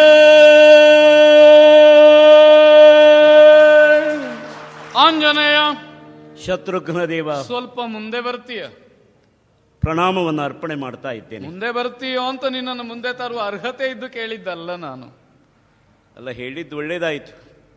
ನಾನು ಮುಂದೆ ಬರದೇ ಇದ್ರೆ ನನ್ನ ಬಾಲ ಮುಂದೆ ಬರಬಹುದೋ ಎಂಬ ಭಯದಿಂದ ನಾನೇ ಬರ್ತಾ ಇದ್ದೆ. ಆದ್ರಿಂದ ಹಿಂಬಾಲ ಮುಂದೆ ಬಾರದೇ ಇರಬೇಕು ಅಂತಾದ್ರೆ ಮುಂದಿದ್ದವ ಮುಂದಿರಬೇಕೋ ಬೇಡವೋ? ಹೌದು. ಮುಂದಿರುವವ ಮುಂದಿಲ್ಲದೆ ಇದ್ರೆ ಹಿಂದೆ ಇರಬೇಕಾದವರು ಮುಂದೆ ಬರ್ತಾರೆ. ಹೌದಲ್ಲ? ಹಾಗಾಗ ಕೂಡದು. ಯಾರು ಮುಂದೆ ಬರಬೇಕೋ ಅವರೇ ಮುಂದೆ ಬರಬೇಕು. ಆಂಜನೇಯ, ಶತ್ರುಘ್ನ ದೇವ, ಯಥಾರ್ಥಕ್ಕಾದ್ರೆ ನನಗಿಂತಲೂ ಮುಂದೆ ಇರಬೇಕಾದವ ಇರುವವ ನೀನು. ಓಹೋ, ನೀನು ಬೆಂಬಲಿಗ, ನಾನಾದ್ರೂ ಯಜ್ಞಾಶ್ವದ ಬೆಂಗಾವಲಿಗ. ನನಗೆ ನೀನು ಬೆಂಗಾವಲಿಗ. ದೊಡ್ಡ ಮಾತಿದು. ನಮ್ಮ ಅಣ್ಣ ಹೇಳಿದ ಮಾತು, ಆದ್ರಿಂದಲೇ ದೊಡ್ಡದು. ದೊಡ್ಡವರ ಮಾತು ದೊಡ್ಡ ಮಾತು ಅಂತ ಸ್ವೀಕಾರ ಮಾಡಬೇಕು. ಅರ್ಥಿಂ ಬೆಂಬಲಕ್ಕೆ ಹೋಗಿರೆನುತ್ತ ನುಡಿದ. ಹೌದು. ಹಾಗಾದ್ರೆ ಶತ್ರುಘ್ನನ ಬೆನ್ನು ಬಲವಾಗಬೇಕು ಅಂತಾದ್ರೆ ಆಂಜನೇಯನ ಸಹಾಯ ಬೇಕು ಅಂತಲ್ಲೂ ಅರ್ಥ. ಶತ್ರುಘ್ನ ದೇವ, ರಾಮಚಂದ್ರನ ಹಂಬಲ ಬಹಳ ಮುಖ್ಯ. ಅದು ಅದಕ್ಕೆ ನಾವೆಲ್ಲ ಬೆಂಬಲವಾಗಿರಲೇಬೇಕಲ್ಲವೇ? ಆಂಜನೇಯ, ಆ ನೆಲೆಯಿಂದ ನಿನ್ನ ವ್ಯಕ್ತಿತ್ವವನ್ನು ಅಂಗೀಕರಿಸಿಕೊಂಡವರು ನಾವು. ರಾಮನನ್ನು ಕಾಣ್ಲಿಕ್ಕೆ ಆಗದೇ ಇದ್ರು ಆಂಜನೇಯನ ಮುಖವನ್ನು ಕಾಣ್ಲಿಕ್ಕೆ ಆಗ್ತದಲ್ಲ, ನಿನ್ನ ಹೃದಯದಲ್ಲಿ ರಾಮ ಮುಖವನ್ನು ನೋಡ್ಲಿಕ್ಕೆ ಆಗ್ತದಲ್ಲ ನಮಗೆ. ಓಹೋ, ಈ ನೆಲೆಯಿಂದ ಮತ್ತೆ ಯಾಗಾಕ್ಷದ ರಕ್ಷಣೆಗೆ ಶತ್ರುಘ್ನ ಬಂದ್ರೇನು, ಭರತ ಬಂದ್ರೇನು, ಅಲ್ಲ ನಮ್ಮ ಸುಬಾಹು ಬಂದ್ರೇನು, ಅದು ವಿಷಯ ಅಲ್ಲ. ಬೆಂಬಲಕ್ಕೆ ಯಾರಿದ್ದಾರೆ ಅದೇ ಮುಖ್ಯವಾಗುವುದು. ಈ ನಾಯಕತ್ವದ ಯೋಗ್ಯತೆ ಕಾಣುವುದು ಬೆಂಗಾವಲಿಗರಿಂದ, ಬೆಂಬಲಿಗರಿಂದ. ಒಂದು ವೇಳೆ ಬೆಂಬಲಿಗರಿಲ್ಲದೆ ಇದ್ದರೆ ಯಾವ ನಾಯಕತ್ವವೂ ಬೆಳಿಲಿಕ್ಕಿಲ್ಲ. ಹಾಗಾಗಿ ನಾಯಕತ್ವ ಎನ್ನುವುದು ಕೇವಲ ಅಲಂಕಾರಪ್ರಾಯವಾದದ್ದು, ನಿಮಿತ್ತ ಮಾತ್ರವಾದದ್ದು. ಬೆಂಗಾವಲಿಗನೋ ಬೆಂಬಲಿಗನೋ ಅಭಿಮಾನಿಯೋ ಅದು ಪ್ರಧಾನ ವಿಷಯ. ಶತ್ರುಘ್ನ ದೇವ, ಬೆಂಗಾವಲಿಗೆ ಬಂದಂತಹ ನಾವು ನಿನ್ನ ಬೆನ್ನನ್ನು ನೋಡುತ್ತಾ ಇದ್ದೇವೆ. ಒಳ್ಳೆಯದು. ನಿನ್ನ ಬೆನ್ನನ್ನ ಕಾಣುವಾಗ ಶ್ರೀರಾಮಚಂದ್ರನ ಬೆನ್ನನ್ನೇ ಕಂಡ ಅನುಭವ ನಮಗಾಯ್ತು. ಮತ್ತೆ ಇನ್ನೊಂದುಂಟು, ನಮ್ಮ ಬೆನ್ನು ನಮಗೆ ಕಾಣುವುದಿಲ್ಲ. ಅದು ನಿಜವಾಗಿ ಯಾರು ಅವನನ್ನು ಹಿಂಬಾಲಿಸಿ ಬರ್ತಾರೋ ಅವರಿಗೆ ಮಾತ್ರ ಕಾಣುವಂತಹ. ಮತ್ತೆ ಯಾರೋ ನಮ್ಮ ಬೆನ್ನು ನೋಡುವುದಕ್ಕಿಂತ ನೀನು ನೋಡುವುದೇ ಒಳ್ಳೆಯದು. ಯಾಕೆಂದ್ರೆ ಹಿಂಬಾಲಕರು ಬೆನ್ನಿನಿಂದ ನೋಡಿದವರು ಯಾರ ವಿಷಯದಲ್ಲಿ ಗೌರವವಾಗಿ ನಡೆದುಕೊಳ್ಳುವುದಕ್ಕೆ ಸಾಧ್ಯವಿದೆಯೋ ಅವರು ಮಾತ್ರ ಸಮರ್ಥ ನಾಯಕರು ಅಂತ ಆಗುತ್ತಾರೆ. ಅದು ಹೌದು. ಇಲ್ಲದೇ ಇದ್ರೆ ಸಮ್ಮುಖದಲ್ಲಿರುವವರು, ಎದುರುಗಡೆ ಇರುವವರು ಸಾಕಷ್ಟು ಪ್ರಶಂಸೆ ಮಾಡಬಹುದು, ಆದರೆ ಬೆನ್ನಿಗೆ ಬಿದ್ದವರು ಏನು ಹೇಳ್ತಾರೆ ಎನ್ನುವುದು ಬಹಳ ಅದೇ ಮುಖ್ಯವಾದದ್ದು. ಮತ್ತು ಬೆನ್ನನ್ನೊಮ್ಮೆ ಒಪ್ಪಿದವ ಬಿಡದೇ ಇದ್ರೆ ನಮ್ಮ ಬೆನ್ನೂ ಸರಿ ಉಂಟು, ಮುಖವೂ ಸರಿ ಉಂಟು ಅಂತ ಅರ್ಥ. ಮುಖ ಸರಿ ಇಲ್ಲದಿದ್ರೆ ಬೆನ್ನ ಹೇಗೆ ಸರಿ ಇರ್ಲಿಕ್ಕೆ ಸಾಧ್ಯ? ಆಂಜನೇಯ, ಭಾರ ಹೊರುವ, ನಿಜವಾಗಿ ಅಶ್ವಮೇಧ ಯಾಗದ ಭಾರ ಹೊತ್ತ ನೀನು, ನಿಜವಾಗಿ ನಿನ್ನ ಬೆನ್ನಿನ ರಕ್ಷಣೆ ನಮಗೆ ಸಂಬಂಧಪಟ್ಟಿತ್ತು. ಯಾಕೆ? ಭಾರ ಹೊರುವ ಬೆನ್ನದು. ಹೌದು. ಆದ್ದರಿಂದ ಆ ಬೆನ್ನಿಗೆ ಭಾರದ ಅನುಭವ ಆಗಬಾರದು ಎನ್ನುವ ಕಾರಣಕ್ಕೆ ನಾವೆಲ್ಲ ಜೊತೆಯಲ್ಲಿ ಬಂದಿದ್ದೇವೆ. ಆಂಜನೇಯ, ಇಂದು ಸಮ್ಮುಖಕ್ಕೆ ಬಾ ಅಂತ ಹೇಳಿದೆಯಲ್ಲ. ಹೌದು. ರಾಮಚಂದ್ರನ ಜೊತೆಯಲ್ಲಿ ಮಾತಾಡಿದ ಒಂದು ರೋಮಾಂಚಕ ಅನುಭವ ನನಗಾಯಿತು. ನನ್ನ ಬೆನ್ನು ಭಾರ ಹೊರುವ ಬೆನ್ನು, ಆದರೆ ನಿಜವಾಗಿ ನನ್ನ ಬೆನ್ನು ನೀನು. ಅರ್ಥವಾಯ್ತಲ್ಲ? ಈಗ ನಿನ್ನನ್ನೇ ಯಾಕೆ ನಾನು ಕರೆದೆ? ಜ್ಯೋತಿರ್ಮೇಧದವರೆಗೆ ಮುಟ್ಟಿದ್ದೇವೆ ಯಾಗಾಶ್ವವನ್ನು ಹಿಂಬಾಲಿಸಿಕೊಂಡು. ಹೌದಲ್ಲ? ನಮ್ಮ ಅಶ್ವವನ್ನು ಜ್ಯೋತಿರ್ಮೇಧದ ಅರಸ ಬಂಧಿಸಿದ್ದಾನೆ, ವರ್ತಮಾನ ಬಂದಿದೆ. ಆಂಜನೇಯ, ಚತುರ ನೀನಹೆ. ಯಾಕೆ ಹೇಳಿದೆ? ನಮ್ಮಣ್ಣ ರಾಮ ಗುರುತಿಸಿದ ಚಾತುರ್ಯ ಅದು. ನಾವು ಕಾಣುತ್ತೇವೆ ಅಂತಲ್ಲ, ಅಲ್ಲ ಕಾಣುವ ಯೋಗ್ಯತೆಯೋ ಶಕ್ತಿಯೋ ಉಂಟು ಅಂತಲೂ ಅಲ್ಲ, ಅಣ್ಣ ಹೇಳಿದ್ರಿಂದ ಉಂಟೆ. ಅದಕ್ಕೊಂದು ದೃಷ್ಟಾಂತವೂ ಉಂಟಲ್ಲ. ಶತ್ರುಘ್ನ ದೇವ, ಸೀತಾನ್ವೇಷಣೆಗಾಗಿ ಲಂಕೆಯನ್ನು ಸೇರಿದ ನೀನು ಅಲ್ಲಿ ಹೇಗೆ ನಡ್ಕೊಂಡಿದ್ದಿ? ರಾವಣಾದಿಗಳಿಗೆ ರಾಮಚಂದ್ರಮನ ಯೋಗ್ಯತೆಯನ್ನು ಹೇಗೆ ಮನಗಾಣಿಸಿ ಕೊಟ್ಟಿದ್ದಿ? ಅದರಿಂದ ತೃಪ್ತನಾದಂತಹ ರಾಮಾಲಿಂಗನ ನಿನ್ನ ಪಾಲಿಗೆ ಪ್ರಾಪ್ತವಾಗಿದೆ ಎನ್ನುವುದನ್ನು ತಿಳಿದವರು ನಾವು. ಆದ್ರಿಂದ ನಿನ್ನ ಯೋಗ್ಯತೆಯನ್ನು ರಾಮ ಅಂಗೀಕರಿಸಿದ್ದಾನೆ. ಮತ್ತೆ ರಾಮ ಹೇಳಿದ ಅಂದ್ರೆ ನಾವು ಕಣ್ಣು ಮುಚ್ಚವ ಹೇಳಿದಲ್ಲಿ ಹೋಗು. ಆಂಜನೇಯ, ಶತ್ರುಘ್ನ ದೇವ, ಯೋಗ್ಯತಾವಂತನಾದಂತಹ ನಿನ್ನನ್ನು ಒಂದು ಘನವಾದ ಕಾರ್ಯಕ್ಕೆ ನಿಯೋಜಿಸುವ ಆಲೋಚನೆಯಲ್ಲಿದ್ದೇನೆ ನಾನು. ವೀರಮಣಿ ನಮ್ಮ ಕುದುರೆಯನ್ನ ಕಟ್ಟಿದ್ದಾನೆ. ಹೌದು. ಆದರೆ ನೀನು ಚತುರ ಅಂತ ನನ್ನ ಹತ್ರ ಹೇಳುವಾಗ ಈ ಎರಡು ವಾಕ್ಯಗಳ ಸಂಗತಿಯೇ ನನಗೆ ತೋರಲಿಲ್ಲ. ಓಹೋ, ನಮ್ಮ ಕುದುರೆಯನ್ನು ಅವ ಕಟ್ಟಿದರೆ ನನ್ನನ್ನ ಚತುರ ಅಂತ ಹೊಗಳುವುದಕ್ಕೆ ಏನು ಕಾರಣವೋ ಗೊತ್ತಿಲ್ಲ. ಬಹುಶಃ ಸೂಕ್ಷ್ಮವಾದಂತಹ ಒಂದು ನಿಂದೆ ಇದ್ರೂ ಇರಬಹುದು ಅಂತ ಗ್ರಹಿಸ್ತಾ ಇದ್ದೆ. ಹೇಗೋ ಕುದುರೆಯ ಬೆಂಗಾವಲಿಗೆ ನಾವೆಲ್ಲ ಇದ್ದಾಗಲೂ ಅವ ನಮ್ಮ ಕುದುರೆಯನ್ನ ಕಟ್ತಾನೆ ಅಂತ ಆದ್ರೆ ಬಹುಶಃ ನಾನು ಚತುರ ಆದದ್ದು ಹೌದೇನೋ ಅಂತ ನನಗೆ ಅನಿಸ್ತಾ ಇದೆ. ಹಾಗಲ್ಲ ಆಂಜನೇಯ. ಏನು ಮಾಡೋಣ, ಕ್ಷಣ ಮಾತ್ರದಲ್ಲಿ ಕುದುರೆಯನ್ನ ಬಿಡಿಸಿಕೊಂಡು ಬರಬಹುದಿತ್ತು. ನಾಯಕನಾದ ನಿನ್ನ ಅನುಮತಿ ಬೇಕಲ್ಲ ನಮಗೆ. ನಮಗೆ ಕಷ್ಟ ಆಗೋದು ಯಾರನ್ನು ಗೊತ್ತುಂಟ? ಕಷ್ಟ ಅಂದ್ರೆ ಕಷ್ಟ ಎಂಬ ಅರ್ಥದಲ್ಲ, ಸರಳ ಅಲ್ಲ ಅಂತ ಆಡಿದ್ದು ನಾನು. ಈ ಪ್ರಸಂಗ ಗೊತ್ತಿಲ್ಲ ಅಂತ ಪ್ರಾರಂಭ ಮಾಡುವವರದ್ದೇ ಸಮಸ್ಯೆ ಆಗುವುದು. ನೀನು ಅದರಲ್ಲಿ ನಿಪುಣ. ನೀನು ಪ್ರಸಂಗ ಗೊತ್ತಿಲ್ಲ ಅಂತಲೇ ತೊಡಗುವುದು. ನೀನು ಲಂಕೆಗೆ ಹಾರುವ ಮೊದಲು ನಿನಗೆ ಪ್ರಸಂಗ ಗೊತ್ತಿರಲಿಲ್ಲ. ನಿಮಗೆ ಜಾಂಬವರು ಪ್ರಸಂಗ ಹೇಳಬೇಕಾಗಿ ಬಂತು, ಹೀಗುಂಟು ಅಂತ. ಆಮೇಲೆ ಜಾಂಬವರ ನಿಯಂತ್ರಣದಲ್ಲಿಯೂ ಪ್ರಸಂಗ ಉಳಿಯಲಿಲ್ಲ. ಅದಕ್ಕೆ ನೀನೇ ನಾಯಕನಾದೆ. ಎಷ್ಟು ಸುಂದರವಾದ ಅಧ್ಯಾಯ ಆಗಿ ಹೋಯಿತು, ಆಲೋಚನೆ ಮಾಡು ಆಂಜನೇಯ. ಹಾಗಾಗಿ ನೀನು ಪ್ರಸಂಗ ಗೊತ್ತಿಲ್ಲ ಅಂತ ಈಗ ಹೇಳಿದೆಯಲ್ಲ, ಇವತ್ತಿನ ಪ್ರಸಂಗ ನಮಗೆ ಬೇಕಾದ ಹಾಗೆ ಆಗುತ್ತದೆ ಅಂತ ನಿರ್ಣಯವೇ. ಯಾಕೆ ಹೇಳಿದೆ ಗೊತ್ತಾ? ಒಬ್ಬ ಭೃತ್ಯನಾಗಿ ರಾಮ ಕೈಂಕರ್ಯದಲ್ಲಿ ಎಷ್ಟು ನೈಪುಣ್ಯವನ್ನು ತೋರಿಸಿದ್ದಿ ಎನ್ನುವುದನ್ನು ತಿಳಿದ ಮೇಲೆ ಈಗ ನಾವು ಸಾಧಿಸಬೇಕಾದ ಕಾರ್ಯದಲ್ಲಿ ನಿನ್ನನ್ನು ನಿಯೋಜಿಸುವ ಮನಸ್ಸು ನನಗುಂಟಾದದ್ದು. ಕಟ್ಟಿದಂತಹ ಕುದುರೆ ಬಿಡಿಸಿಕೊಳ್ಳಬೇಕಾದ ಹೊಣೆ ನಮ್ಮದು. ಹೇಗೆ ಬಿಡಿಸಿಕೊಳ್ಳಬೇಕು? ಒಟ್ಟೂ ಮೇಲೆ ಬಿದ್ದು ಯುದ್ಧ ಮಾಡಿ ಸಾಮರ್ಥ್ಯ ಇಲ್ಲ ಅಂತಲ್ಲ, ಅಗತ್ಯವೋ ಅಂತ ಆಲೋಚಿಸಬೇಕೋ ಬೇಡವೋ. ಅನಿವಾರ್ಯವಾದಾಗ ಯುದ್ಧವನ್ನು ಮಾಡೋಣ. ಹಾಗೆ ಅಂತ ಸಾಮರ್ಥ್ಯ ಉಂಟು ಅಂತ ಅಗತ್ಯ ಇಲ್ಲದಲ್ಲಿ ಯುದ್ಧ ಮಾಡುವುದು ರಾಮಾಭಿಪ್ರಾಯಕ್ಕೂ ಪೂರಕವಾದದ್ದಲ್ಲ. ಹಾಗಾದ್ರಿಂದಲೇ ಸಾಮ ಮಾರ್ಗದಿಂದ ಕುದುರೆಯನ್ನು ಬಿಡಿಸಿಕೊಡುವ ಆಲೋಚನೆಯನ್ನು ಮಾಡೋ ಯೋಜನೆ ನನ್ನದು. ಹಾಗಾಗಿಯೇ ನಿನ್ನನ್ನು ಕರೆದೆ. ಯಾಕೆ? ಈ ಪ್ರಕರಣದಲ್ಲಿ ನೀನು ನಾಯಕ ಸ್ಥಾನದಲ್ಲಿ ನಿಲ್ಲಬೇಕು. ನೀನು ಮುಂದಾಗಬೇಕು. ತೆರಳು ಸಂಧಾನಕ್ಕೆ ನೃಪನೊಡನರುಹು ತುರಗವ ಬಿಟ್ಟು ಕಪ್ಪಗಳನ್ನು ಕೊಟ್ಟು ಯಜ್ಞಕ್ಕೆ ಹೇಗೆ ತಾತ್ವಿಕವಾದ ಸಾಂಕೇತಿಕವಾದ ಬೆಂಬಲವನ್ನೊಬ್ಬ ಕೊಡಬೇಕೋ ಆ ನೆಲೆಯಿಂದ ಅವನು ಕೊಡಲಿ. ರಾಮನ ಕುರಿತಾಗಿ ಆದರವು ಹುಟ್ಟುವಂತೆ, ಇಲ್ಲ ಅಂತಲ್ಲ, ಇದ್ದೀತು ಹುಟ್ಟುವಂತೆ ನೀನು ಪ್ರಯತ್ನಿಸಬೇಕು. ರಾಮಭಕ್ತಿಯ ಪರಾಕಾಷ್ಠೆಯಲ್ಲಿದ್ದ ನೀನಲ್ಲದೆ ಇದ್ರೆ ರಾಮನ ಆದರ್ಶದ ಕುರಿತಾಗಿ ಅವನಿಗೆ ಮನಂಬುಗುವಾಗಿ ಹೇಳಬಲ್ಲವರು ಯಾರಿದ್ದಾರೆ?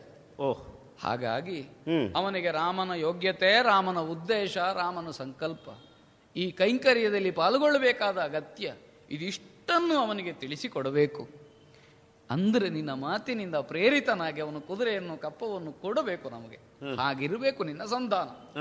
ಒಂದು ವೇಳೆ, ಯಾಕಂದ್ರೆ ಸಾಧ್ಯವೇ ಆಗುತ್ತದೆ ಅಂತ ನಿರ್ಣಯ ಮಾಡಲಿಕ್ಕೆ ನಾವೆಲ್ಲ ಬ್ರಹ್ಮದೇವರುಗಳಲ್ಲ, ಒಂದು ವೇಳೆ ಆಗದೇ ಇದ್ದರೆ ಒಂದು ಪ್ರಶ್ನೆ ಉಳಿಯುವುದಿಲ್ವ? ಉಳಿಯುತ್ತದೋ ಇಲ್ವೋ? ಹೌದು. ಹಾಗಾದ್ರೆ ಏನು ಉತ್ತರ ಅದಕ್ಕೆ? ಅದು ಎಚ್ಚರಿಕೆಯ ಮಾತನ್ನು ನೀನು ಕೊಡಬೇಕು.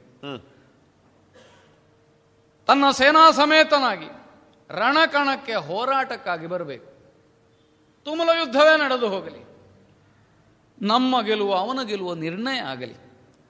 ಅವನು ಸೋಲ್ತಾನೆ ಮಾತ್ರ ಅಲ್ಲ, ಎಲ್ಲವನ್ನು ಕಳ್ಕೊಳ್ಳುವ ಸ್ಥಿತಿ ಬರ್ತದೆ. ಇದನ್ನು ಸೂಚಿಸಬೇಕು. ಯಾಕಂದ್ರೆ ಹೃದಯದಲ್ಲಿ ವಿಶ್ವಾಸ ಉಂಟು. ಪರಟಿ ಹೇವು ಶ್ರೀರಾಮ ಕಾರ್ಯಕ್ಕೆ ಬರದು ಯಮಗಪಜಯಗಳೆಂದಿಗೂ ಪರಮ ದುರ್ಘಟ ಸುಲಭವಾಪುದು. ಹಾಗಾಗಿ ನಾವು ಚಿಂತಿಸುವ ಅಗತ್ಯ ಇಲ್ಲ. ಇಷ್ಟು ವಿಶ್ವಾಸ ಇರುವುದರಿಂದ ನಮ್ಮ ಸಂಧಾನಕ್ಕೆ ಬೆಲೆ ಇರುವುದು. ಹೇಗೆ ಮಾಡಿ ಬರ್ತೀಯೋ? ಶತ್ರುಘ್ನ ದೇವ, ಆಂಜನೇಯ, ನಿನ್ನ ಔದಾರ್ಯ ಬಹಳ ದೊಡ್ಡದು. ಯಾಕೆ ಅಂದ್ರೆ ನಮ್ಮಲ್ಲಿ ಸಾಮರ್ಥ್ಯ ಇದೆ. ರಾಮ ಕಾರ್ಯದಂತಹ ಪವಿತ್ರವಾದ ಕಾರ್ಯವನ್ನ ಸಾಧಿಸಿಕೊಂಡು ಬರುವ ಛಲ, ಬಲ, ಅದಕ್ಕೆ ಬೇಕಾದ ಮಂತ್ರಶಕ್ತಿ, ಸೇನಾಬಲ ಎಲ್ಲವೂ ನಮ್ಮಲ್ಲಿ ಇದೆ, ಉಂಟು. ಇಷ್ಟಿದ್ರೂ ಈ ಸಾಮರ್ಥ್ಯದ ಅಪವ್ಯಯ ಆಗಬಾರದು ಅಂತ ಯೋಚನೆ ಮಾಡಿದೆಯಲ್ಲ, ಕೂಡದು. ಇದು ಬಹಳ ಒಳ್ಳೆಯ ಯೋಚನೆ. ರಾಮಚಂದ್ರನ ಔದಾರ್ಯ ನಿನ್ನಲ್ಲಿ ಮೂರ್ತಿಯೊಡೆದು ಬಂದಿದೆ ಅಂತಲೇ ನಾನು ಗ್ರಹಿಸಿಕೊಡ್ತಾ ಇದ್ದೇನೆ. ಆದ್ದರಿಂದ ಶತ್ರುಘ್ನ ದೇವ, ನೀನಾಡಿದ ಮಾತು ಅಂತಲ್ಲ, ರಾಮಚಂದ್ರನ ಅಪ್ಪಣೆ ಅಂತ ಶಿರಸ ವಹಿಸ್ತೇನೆ. ಅಸ್ತು ಅಂತೂ ಒಪ್ಪಿಕೊಳ್ತಾ ಇದ್ದೇನೆ. ಅಸ್ತೆಂದೆನು ತಲೆ ಮಾರುತಿ ಶತ್ರುಘ್ನಡಿಗಭಿವಂದಿಸಿ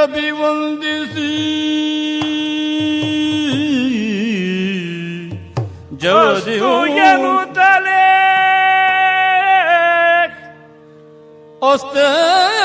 ಅಸ್ತೆಂದೆನು ತಲೆ ಮಾರುತಿ ಶತ್ರುಘ್ನಡಿಗಭಿವಂದಿಸಿ ಮರುಗ ನಡಿಗ ವಂದಿಸೆ ಜವದಿವು ಪರಟ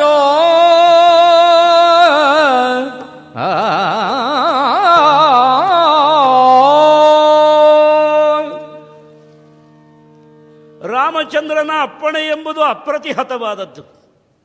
ಎಲ್ಲರೂ ಅದನ್ನು ಅಸ್ತು ಅಂತಲೇ ಒಪ್ಪಿಕೊಂಡಿದ್ದೇವೆ. ಆಂತರಾಲಿಕವಾದ ಈ ಸಂದರ್ಭದಲ್ಲಿ ಶತ್ರುಘ್ನ ದೇವ, ಆಂಜನೇಯ, ನೀನು ಕೊಡುವಂತಹ ಅಪ್ಪಣೆ ರಾಮಚಂದ್ರನ ಆಜ್ಞೆಯ ಅದು ಪುನರಾವರ್ತಿ. ಅಶ್ವದ ರಕ್ಷಣೆಗಾಗಿ ನಾವು ಬಂದವರು. ಅಶ್ವದ ರಕ್ಷಣೆಯ ಮೂಲಕ ಯಜ್ಞದ ರಕ್ಷಣೆಗೆ ನಾವು ನಿಂತವರು. ಆದ್ದರಿಂದ ಈ ಯಜ್ಞದ ರಕ್ಷಣೆಗೆ ನಾವು ಯಾವ ವಿಧವಾದ ಉಪಾಯವನ್ನು ಮಾಡುವುದಕ್ಕೆ ನಾವು ಸಮರ್ಥರಾಗಲೇಬೇಕು, ಸಿದ್ಧರಾಗಲೇಬೇಕು.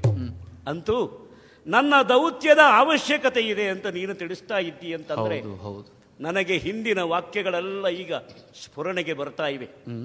ಹೌದಲ್ಲ? ರಾಮಚಂದ್ರ ಪ್ರಭು ಬಂದಾಗ, ಲಕ್ಷ್ಮಣಾಂಕ ಪಕ್ಕದಲ್ಲಿದ್ದಾಗ ನನ್ನ ಮಾತುಗಳನ್ನು ಕೇಳಿ ಪ್ರಭುವೇ ಆನಂದಭರಿತನಾಗಿ ಆಡಿದ ಮಾತುಗಳು ನನ್ನ ಕಿವಿಗಳಲ್ಲಿ ಈಗಲೂ ಮೊಳಗುತ್ತಿವೆ. ನಾನು ಋಗ್ವೇದ ವಿನೀತಸ್ಯ ನಾ ಯಜುರ್ವೇದ ಧಾರಿಣ ನಾ ಸಾಮವೇದ ವಿದುಷಃ ಶಕ್ಯಮೇವಂ ಪ್ರಭಾಷಿತಂ. ಋಗ್ವೇದದಿಂದ ವಿನೀತವಾದ ಮನಸ್ಸಿಲ್ಲದೆ ಇದ್ದರೆ, ಯಜುರ್ವೇದದ ಅಧ್ಯಯನವನ್ನು ಮಾಡಿ ಧಾರಣೆ ಮಾಡಿಕೊಡದೇ ಇದ್ದರೆ, ಸಾಮವೇದವನ್ನು ಅರಿಯದೇ ಇದ್ದರೆ ಹೀಗೆ ಮಾತಾಡುವುದಕ್ಕೆ ಸಾಧ್ಯ ಇಲ್ಲ ಅಂತ. ವೇದತ್ರಯಾತ್ಮಕನಾದವನು ರಾಮಚಂದ್ರ ಪ್ರಭು. ಅವನ ಅನುಗ್ರಹ ನನ್ನ ಬಾಯಿಂದ ವೇದತ್ರಯದ ಸಾರವನ್ನೇ ವಾಕ್ರೂಪದಲ್ಲಿ ಹೊರಡಿಸಿತಲ್ಲ. ನೀನು ದೊಡ್ಡ ವೈದಿಕ ಅಂತ ಒಪ್ಪಿದ್ದಾನೆ. ಅಷ್ಟೇ ಅಲ್ಲ, ಬಹಳ ಮಾತಾಡ್ತಾನೆ ಈ ಹುಡುಗ, ಆದರೆ ಒಂದೇ ಒಂದು ಅಪಶಬ್ದವನ್ನು ಹೇಳಲಿಲ್ಲ. ಬಹಳ ಮಾತಾಡುವವರು ತುಂಬಾ ಜನ ಇರಬಹುದು, ಒಳ್ಳೇದು ಮಾತಾಡುವವರು ಬಹಳ ಅಪರೂಪ ಅಲ್ವಾ? ಬಹುವ್ಯಾಹರತಾನೇನ ನ ಕಿಂಚಿತ್ ಅಪಶಬ್ದಿತಂ. ಬಹಳ ಮಾತಾಡಿದ್ದಾನೆ, ಆದರೆ ಒಂದೇ ಒಂದು ಅಪಶಬ್ದವನ್ನು ಹೇಳಲಿಲ್ಲ. ಅದು ನೆನಪಿಗೆ ಬಂತು. ಶತ್ರುಘ್ನ ದೇವ, ಆಂಜನೇಯ, ಈಗ ನನ್ನ ಕಣ್ಣು ಮುಂದೆ ನೀನೇ ರಾಮಚಂದ್ರನಾಗಿ ಕಾಣಿಸ್ತಾ ಇದ್ದೀಯಲ್ಲ. ಓಹೋ, ಮರೆತು ಹೋದ ಘಟನೆಗಳನ್ನು ಎಚ್ಚರಿಸಿದವ ನೀನು. ನನ್ನ ವಾಗ್ಧೋರಣೆಯನ್ನ ಈಗ ಉಜ್ವಲಗೊಳಿಸಿದವ ನೀನು. ಆದ್ದರಿಂದ ಈ ಪ್ರಭಾವವನ್ನುಂಟು ಮಾಡಿದ ಪ್ರಭು ನೀನು ಅಂತ ತಿಳಿದು ನಿನ್ನ ಪಾದಗಳನ್ನು ಕಣ್ಣಿಗೆ ಒತ್ತಿಕೊಡ್ತಾ ಇದ್ದೇನೆ. ಆಗಲಿ ಆಂಜನೇಯ, ಪ್ರಯತ್ನ ಮಾಡ್ತೇನೆ. ಅಂದು ದೌತ್ಯಕ್ಕೆ ಹೋದಂತಹ ಸಂದರ್ಭ, ಲಂಕಾಧಿಪತಿ ವೇದವನ್ನು ವ್ಯಾಸ ಮಾಡಿ ವಿಭಾಗ ಮಾಡಿ ಅದಕ್ಕೆ ಭಾಷ್ಯವನ್ನು ಬರೆದ ವಿದ್ವಾಂಸನೇ ಆಗಿದ್ದ. ಆದ್ದರಿಂದ ಅಲ್ಲಿ ದೌತ್ಯಕ್ಕೆ ಹೋದಾಗ ಏರ್ಪಟ್ಟಂತಹ ಸಂದರ್ಭಗಳು ಏನು ಎನ್ನುವುದನ್ನು ನಾನು ಜ್ಞಾಪಿಸಿಕೊಂಡಿದ್ದೇನೆ. ನಾನು ಹೋದ ಸಂದರ್ಭ ಬೇರೆ, ಅಂಗದ ಹೋದಂತಹ ಸಂದರ್ಭ ಬೇರೆ ಬೇರೆ. ಎಲ್ಲಿ ವೈದಿಕವಾದ ಮರ್ಯಾದೆಯಲ್ಲಿ ಮಾತುಕತೆಗಳು ಸಾಗಬೇಕಾಗಿದ್ದವೋ ಅಲ್ಲಿ ವೇದಕ್ಕೆ ಸ್ಥಾನವೇ ಇಲ್ಲ ಅಂತ ಆಗಿತ್ತು.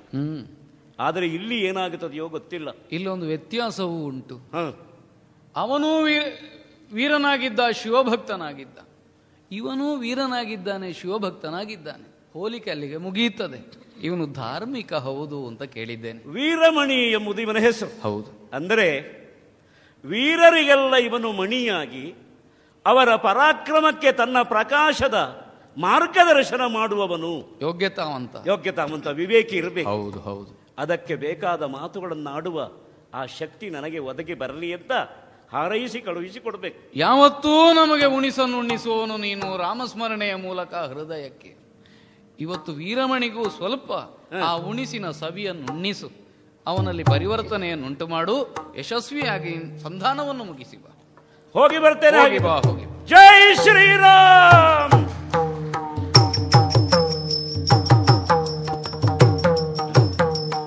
ವೀರಮಣಿಯ ಸ್ಥಾನವೇ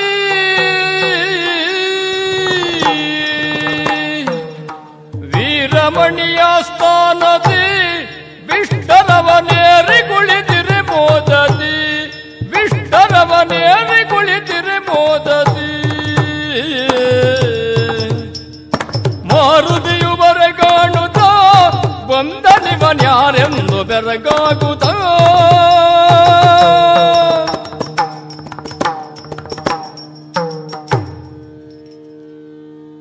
ಮಣಿಸಬೇಕಾದವನಿಗೂ ಮಣಿಯಬೇಕಾದವನಿಗೂ ಒಂದು ಸಂಬಂಧ ಬೇಕು. ತಾನು ಯಾರನ್ನು ಯಾಕಾಗಿ ಯಾವ ನೆಲೆಯಿಂದ ಮಣಿಸುತ್ತಿದ್ದೇನೆ ಎನ್ನುವಂತಹ ಸ್ಪಷ್ಟವಾದಂತಹ ಕಲ್ಪನೆಯನ್ನು ಅಧಿಕಾರಸ್ಥನು ಅರ್ಥಾತ್ ಬಾಹುಜನು ಹೊಂದಿರಬೇಕು. ಸಿಕ್ಕವರನ್ನೆಲ್ಲ ಬಟ್ಟೆಯಲ್ಲಿ ಉತ್ತರಿಸುತ್ತಾ ವಿನಾಕಾರಣವಾಗಿ ಕೆಡೆ ಹಾಕುತ್ತಾ ದೌರ್ಜನ್ಯವನ್ನು ಎಸಗುತ್ತಾ ಅಸಹಾಯ ಶೂರನಾಗಿ ವಿಜೃಂಭಿಸುವವನು ತಾನು ಎಂದು ಹೇಳಿಕೊಳ್ಳುವುದರಿಂದ ಯಾವುದೇ ಪುರುಷಾರ್ಥವನ್ನು ಸಾಧಿಸುವುದಕ್ಕಲ್ಲ. ವ್ಯಕ್ತಿಯನ್ನು ಅಳೆಯುವುದಕ್ಕೆ ಕೇವಲ ಭೌತಿಕವಾದಂತಹ ರೂಪ ನಿಷ್ಕರ್ಷೆ ಮಾತ್ರ ಮಾನದಂಡವಾಗಕೂಡದು. ಆಂತರ್ಯದಲ್ಲಿ ಹುದುಗಿರುವ ಶಕ್ತಿ ವ್ಯಕ್ತಿತ್ವದ ಮೂಲಕವಾಗಿ ಜಗತ್ತಿಗೆ ಕೊಡಬಹುದಾದ ಕಾಣಿಕೆ, ಆ ಮೂಲಕವಾಗಿ ಸಮಾಜಕ್ಕೆ ಸುಧಾರಣೆಗಾಗಿ ಅವನು ಸಲ್ಲಿಸಿದ ಕೊಡುಗೆ, ಇವುಗಳನ್ನು ಲೆಕ್ಕ ಹಾಕುವುದರಿಂದಲೇ ಒಬ್ಬನ ವ್ಯಕ್ತಿತ್ವವನ್ನು ಹೀಗೆ ಅಂತ ಮಾನಿಸಬೇಕಾದುದು ಧರ್ಮ. ಆದ್ದರಿಂದಲೇ ಯಾರನ್ನು ಮಣಿಸಬೇಕು ಅಂತ ಅಧಿಕಾರಸ್ಥನು ಇಚ್ಛೆ ಪಡುತ್ತಾನೋ ಅವನ ವ್ಯಕ್ತಿತ್ವಕ್ಕೆ ಊನ ಬಾರದ ಹಾಗೆ, ಅವನ ಘನಸ್ಥಿಕೆಗೆ ಕಡಿಮೆಯಾಗದ ರೀತಿಯಲ್ಲಿ ಅವನನ್ನು ನಡೆಸಿಕೊಳ್ಳಬೇಕಾದದ್ದು ಸಾಮಾಜಿಕವಾದ ಸಲ್ಲಕ್ಷಣದ ವ್ಯವಹಾರ ಅಂತ ಗುರುತಿಸಲ್ಪಡುತ್ತದೆ. ಆದರೆ ಏನು ಮಾಡೋಣ, ಕೆಲವೊಮ್ಮೆ ಕೆಲವರಲ್ಲಿ ಅಧಿಕಾರದ ಬಲ ಹೆಚ್ಚಾದಾಗ, ಅದುವೇ ಪ್ರಮತ್ತತೆಯ ಸಂಕೇತವಾದಾಗ ಯಾರನ್ನಾದರೂ ಒಮ್ಮೆ ಮುಟ್ಟಿ ಮೆಟ್ಟಿ ಮುರಿಯೋಣ ಎನ್ನುವಂತಹ ದಾಷ್ಟ್ಯದ ನಿಲುಮೆಗೆ ಬರುವುದು ಸಹಜವೇ. ಹಾಗೆಂದು ಆಶೆ ಕಾಂಕ್ಷೆ ಉದಿಸಿದೆ ತನ್ನೊಳಗೆ, ಜಗತ್ತಿನ ಪತ್ತಿಗೆಗಾಗಿ ತಾನು ನಿಯೋಜಿಸಲ್ಪಟ್ಟಿದ್ದೇನೆ ಎನ್ನುವ ಅಹಂಕಾರ ಮೊಳಕೆ ಒಡೆಯುವ ಕಾಲದಲ್ಲಿ ಅದು ಚಿಗಿಯುವ ಮುನ್ನವೇ ಅದನ್ನು ದಮನಿಸಬೇಕಾದುದು ಪ್ರಜ್ಞಾವಂತಿಕೆಯ ಕರ್ತವ್ಯ, ಪ್ರಜ್ಞಾವಂತನ ಲಕ್ಷ್ಯ. ಆದ್ದರಿಂದಲೇ ಈ ಜ್ಯೋತಿರ್ಮೇಧದ ಸಿಂಹವಿಷ್ಟರವನ್ನು ಆರೋಹಿಸಿ ಕುಳಿತುಕೊಂಡಿರುವ ಈ ಹೊತ್ತಿನಲ್ಲೂ ವೀರಮಣಿ ನಾಮಕನಾಗಿರುವ ನಾನು ವೀರನು ಏಕೆ ಮಣಿಯಬೇಕು, ಏಕೆ ಮಣಿಯಕೂಡದು ಎನ್ನುವ ಸ್ಪಷ್ಟವಾದ ನಿಲುಮೆಯನ್ನು ಹೊಂದಿಯೇ ಏರಿ ಕುಳಿತಿದ್ದೇನೆ. ವೀರಮಣಿ ಜಂಬೂ ದ್ವೀಪದ ದಕ್ಷಿಣ ಪಥದಲ್ಲಿ ರಾರಾಜಿಸುತ್ತಿರುವ ವಿಶಿಷ್ಟವಾದ ಐತಿಹ್ಯವನ್ನು ಹೊಂದಿರುವ ಈ ಜ್ಯೋತಿರ್ಮೇಧಕ್ಕೆ ಅರಸನಾಗಿರುವ ಕುರಿತಾಗಿ ನನಗೆ ಧನ್ಯತೆ. ವೀರರ ಸಾಲಿನಲ್ಲಿ ತಾನು ಮಣಿಪ್ರಾಯನಿದ್ದೇನೆ ಎನ್ನುವುದೊಂದು ಅಹಂಕಾರದ ಗ್ರಹಿಕೆಯಾಗದೆ ಸಾಧನೆಗೆ, ನಿಷ್ಕರ್ಷೆಗೆ, ಆ ಮೂಲಕ ತಿಳುವಳಿಕೆಗೆ ನಾಂದಿಯಾಗುವ ತೆರನಾಗಿ ಬದುಕನ್ನು ರೂಪಿಸಿಕೊಂಡಿದ್ದೇನೆ. ಆದ್ದರಿಂದಲೇ ವೀರಮಣಿ ಆಸ್ಥಾನದಿ ಅಂತ ಹೊಗಳು ಭಟರು ಗುರುತಿಸಿದ್ದು. ಸ್ಥಾನ ನಿಷ್ಕರ್ಷೆ ಮಾಡುವ ಹೊತ್ತಿಗೆ ಅಸ್ಥಾನ, ಈ ಸ್ಥಾನ, ಆ ಸ್ಥಾನ ವ್ಯತ್ಯಾಸಗಳೇ ಸ್ಥಾನದಲ್ಲಿ ಬೇಕಲ್ಲ.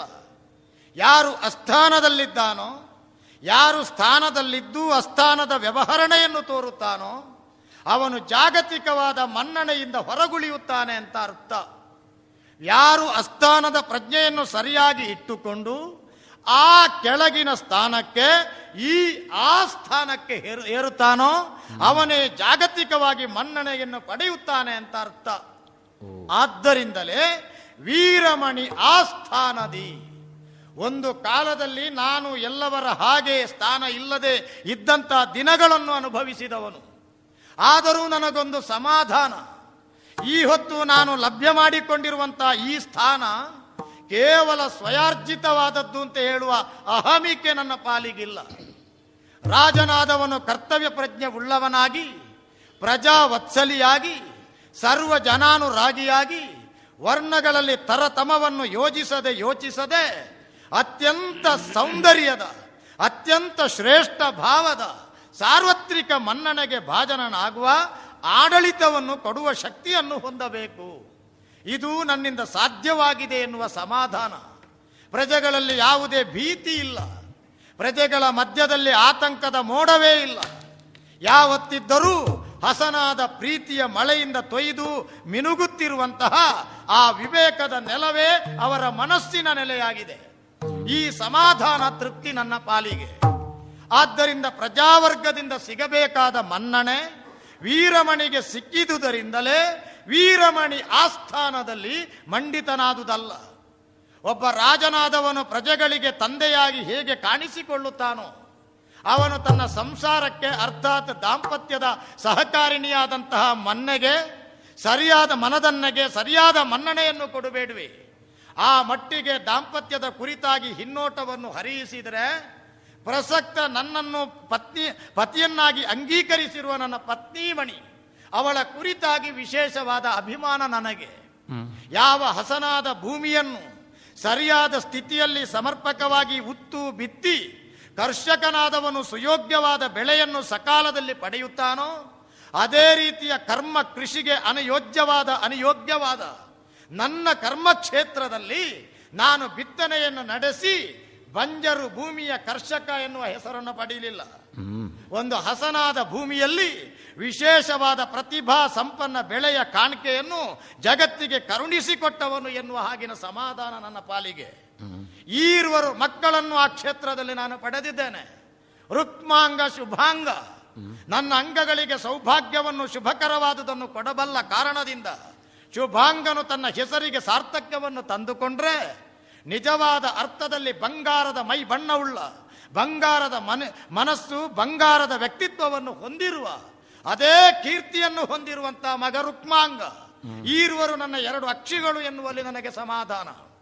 ಈ ಕಾಲದಲ್ಲಿ ಪುರುಷ ಎನ್ನುವವನೇ ಪ್ರತಿ ಹೆಚ್ಚಾಗಿ ಹೆಣ್ಣು ಎನ್ನುವವಳು ಸಾಮಾನ್ಯವಾಗಿ ಬದುಕುವ ಕಾಲಘಟ್ಟ ಉಂಟು ಅಂತ ನನ್ನ ಗ್ರಹಿಕೆ. ಎಷ್ಟೋ ಕಡೆಗಳಲ್ಲಿ ಹೆಣ್ಣು ಎನ್ನುವವಳು ಪುರುಷನ ಪ್ರತಿಭೆಯನ್ನು ಹೊರಸೂಸುವುದಕ್ಕೊಂದು ಫಲಕ. ಹೆಣ್ಣು ಎನ್ನುವವಳು ಶೋಷಣೆಗೆ ಒಳಗಾಗುತ್ತಾ ದೌರ್ಜನ್ಯದ ಕೊನೆಯ ಮೆಟ್ಟಿಲಾಗುತ್ತಾ ಪುರುಷನ ಅಹಮಿಕೆಯ ಮೀಸೆ ತಿರುವಿಕೆಗೊಂದು ಸಂಕೇತವಾಗಿ ಉಳಿದು ಹೋದವಳು ಈ ಕಾಲದಲ್ಲಿ. ಯಾರ ಕಥೆಯನ್ನು ಹೇಳದೆ ಉಳಿಯಲಿ, ಎಷ್ಟು ಮಂದಿಯ ಕಥೆಯನ್ನು ವಿಸ್ತರಿಸಲಿ. ಹಾಗೆಂದು ನನ್ನ ಪಾಲಿಗೆ ಸ್ತ್ರೀ ನಿಜವಾದ ಅರ್ಥದಲ್ಲಿ ರತ್ನವೇ ಆಗಿಬಿಟ್ಟಿದೆ. ನನ್ನ ಹೆಂಡತಿಯ ಕ್ಷೇತ್ರದಲ್ಲಿ ನಾನು ಪಡೆದ ಮಗಳು ಇಕ್ಷುಮತಿ. ಯಾವಾಗ ಮೇಧಸ್ಸು ಜ್ಯೋತಿರ್ಮಯವಾಗುತ್ತದೋ ಆಗ ಮತಿ ಇಕ್ಷು ಆಗುತ್ತದೆ ಎನ್ನುವುದರ ಸಂಕೇತ ಅದು. ಯಾಕೆಂದ್ರೆ ಇಕ್ಷುಮತಿಯನ್ನು ಪಡೆದಲ್ಲಿ ಸೌಭಾಗ್ಯವತಿಯಾದ ಪುತ್ರಿ ಎನ್ನುವ ರತ್ನವನ್ನು ನಾನು ಪಡೆದಿದ್ದೇನೆ ಎನ್ನುವುದಕ್ಕಿಂತಲೂ ನನ್ನ ಬದುಕಿನ ಹೊಸ ದರ್ಶನವನ್ನು ಕಂಡ ಸಮಾಧಾನ ನನ್ನ ಪಾಲಿಗೆ.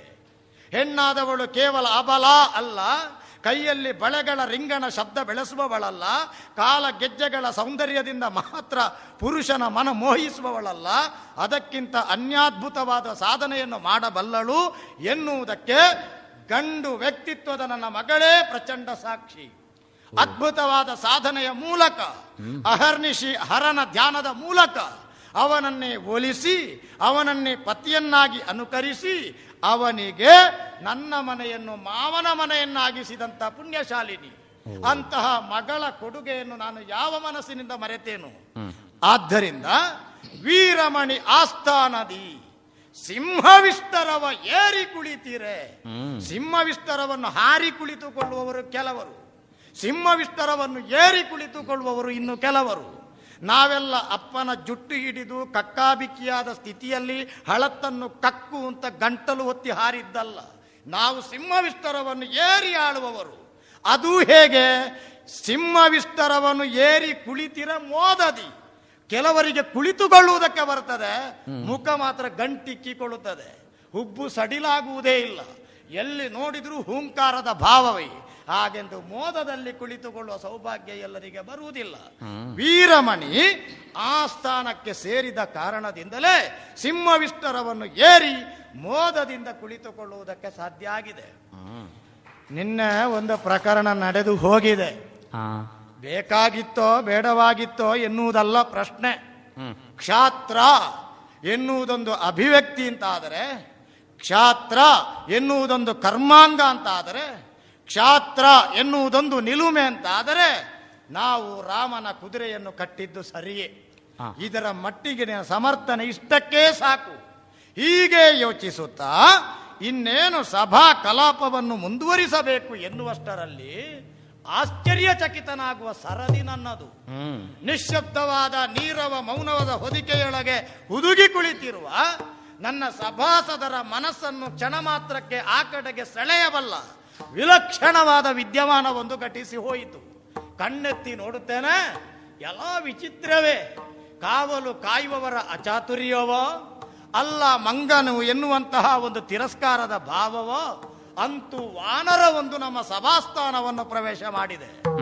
ಶಾಸ್ತ್ರಕಾರರೋ ದರ್ಶನಕಾರರೋ ಅಥವಾ ಶಕುನಕಾರರೋ ಮಂಗನ ದರ್ಶನದಿಂದ ಹೀಗೆ ಫಲ ಅಂತ ನಿರ್ಣಯ ಮಾಡಿ ಹೇಳಲಿಲ್ಲ. ಈಗ ಇನ್ನು ಶಾಸ್ತ್ರೀಯವಾಗಿ ಹೇಳುವುದಿದ್ರೆ ಮತ್ತೆ ಕೇಳೋಣ. ಈಗ ವಾನರ ದರ್ಶನ ಶುಭವೋ ಅಶುಭವೋ, ಅಂತೂ ಮಂಗನನ್ನು ಕಂಡದ್ದು ಹೌದು.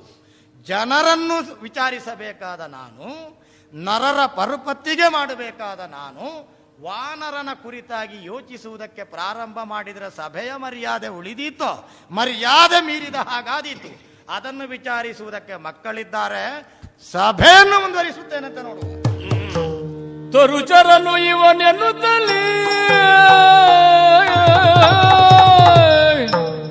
ತರುಚರನು ಇವನೆನ್ನುತ್ತಲೇ ತರುಚರನು ಇವನೆನ್ನುತ್ತಲೇ ಮನ್ನಿಸದೆ ಇರಲು ಮಾಲಾಸನದಲ್ಲಿ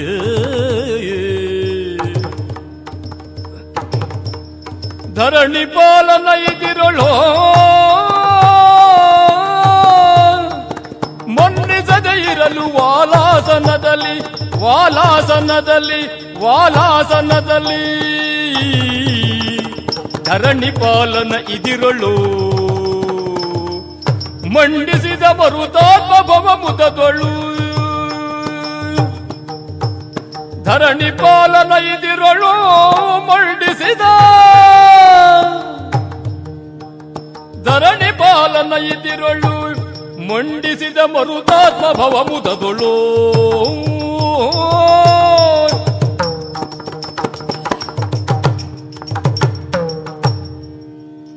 ನಾನು ಅರಸಿ ಬಂದಂತಹ ಆಸ್ಥಾನ ಈ ಸ್ಥಾನವೇ ಇರಬೇಕದು. ಪ್ರವೇಶ ದ್ವಾರದಲ್ಲಿ ಇಬ್ಬರು ರಕ್ಷಕರಿದ್ದರು. ಅವರನ್ನು ನಿವಾರಿಸಿಕೊಂಡು ಒಳಪ್ರವೇಶ ಮಾಡಿದ್ದೇನೆ. ಆದರೆ ಒಳಗೆ ಬಂದು ನೋಡುವಾಗ ಅನೇಕ ಜನ ಧೀಮಂತರೆಲ್ಲ ಇಲ್ಲಿ ಸೇರಿದ್ದಾರೆ. ವ್ಯವಸ್ಥಿತವಾದ ಸಭೆ ಹೌದಿದು, ಅಲ್ಲ ಅಂತಲ್ಲ. ಸಭಾಧ್ಯಕ್ಷ ಎತ್ತರವಾದಂತಹ ಆಸನದಲ್ಲಿ ಕುಳಿತಿದ್ದಾನೆ. ಯಾವ ಆಸನವೂ ರಿಕ್ತವಾಗಿ ಇಲ್ಲ. ಇರುವ ಆಸನವನ್ನೆಲ್ಲ ಅಲಂಕರಿಸುವ ಧೀಮಂತರಿಲ್ಲಿದ್ದಾರೆಯೇ. ಆ ದೃಷ್ಟಿಯಿಂದ ಒಂದು ಶ್ರೀಮಂತವಾದ ಸಭೆ ಇದು ಹೌದು, ಅಲ್ಲ ಅಂತಲ್ಲ. ಆದರೆ ಆಗಂತುಕರಾಗಿ ಯಾರೇ ಬಂದರೂ ಅವರನ್ನು ಕರೆದು ಕುಳ್ಳಿರಿಸುವ ಪರಿಪಾಠ ಮಾತ್ರ ಇಲ್ಲಿ ಇಲ್ಲ ಅನ್ನೋದು ಗೊತ್ತಾಯಿತು. ಆ ದೃಷ್ಟಿಯಿಂದ ಇದನ್ನು ಆಸ್ಥಾನ ಅಂತೂ ಒಪ್ಪಿಕೊಳ್ಳುವುದಕ್ಕೆ ನನಗಾಗ್ತಾ ಇಲ್ಲ. ಯೋಚನೆ ಮಾಡಿದರೆ ಇದು ಅಸ್ಥಾನ ಇರಬಹುದಿದು. ಆಸ್ಥಾನ ಎನ್ನುವುದಕ್ಕೆ ದೀರ್ಘ ಪ್ರಜ್ಞೆ ಬೇಕದು. ಆಸ್ಥಾನ ಎನ್ನುವಲ್ಲಿ ದೀರ್ಘವನ್ನು ಗಮನಿಸಿ ಅದನ್ನು ಪ್ರಯೋಗ ಮಾಡಬೇಕು. ಆದರೆ ದೀರ್ಘ ಪ್ರಜ್ಞೆಯಿಂದ ಮಾಡಿದ ಆಸ್ಥಾನ ಅಲ್ಲ ಇದು ಅಂತಾಯ್ತು. ಆಸ್ಥಾನ ದೀರ್ಘ ದರ್ಶನವನ್ನು ಕಳೆದುಕೊಂಡ್ರೆ ಆಗುವುದೇ ಅಸ್ಥಾನ. ಕೆಲವು ಸ್ಥಾನಕ್ಕೆ ಅಸ್ಥಾನ ಅಂತ ಶಬ್ದ ಪ್ರಯೋಗ ಬಂದಿದ್ದು ಯಾಕೆ ಅಂದರೆ, ಸಂಸಾರಿಗಳಾದವರು, ಬದುಕುವವರು, ಬದುಕಿನ ಭೋಗ ಭಾಗ್ಯಗಳನ್ನು ಅಪೇಕ್ಷೆ ಪಡುವವರು ಆ ಸ್ಥಾನವನ್ನು ನೆನಪಿಸಿಕೊಳ್ಳಬಾರದು. ಆ ದೃಷ್ಟಿಯಿಂದ ಅದು ಅಸ್ಥಾನ. ಅಂದರೆ ಈ ಮನೆಯ ಅಳಿಯ ಯಾರೋ ಗೊತ್ತಿಲ್ಲ. ಕೆಲವು ಮನೆಯ ಅಳಿ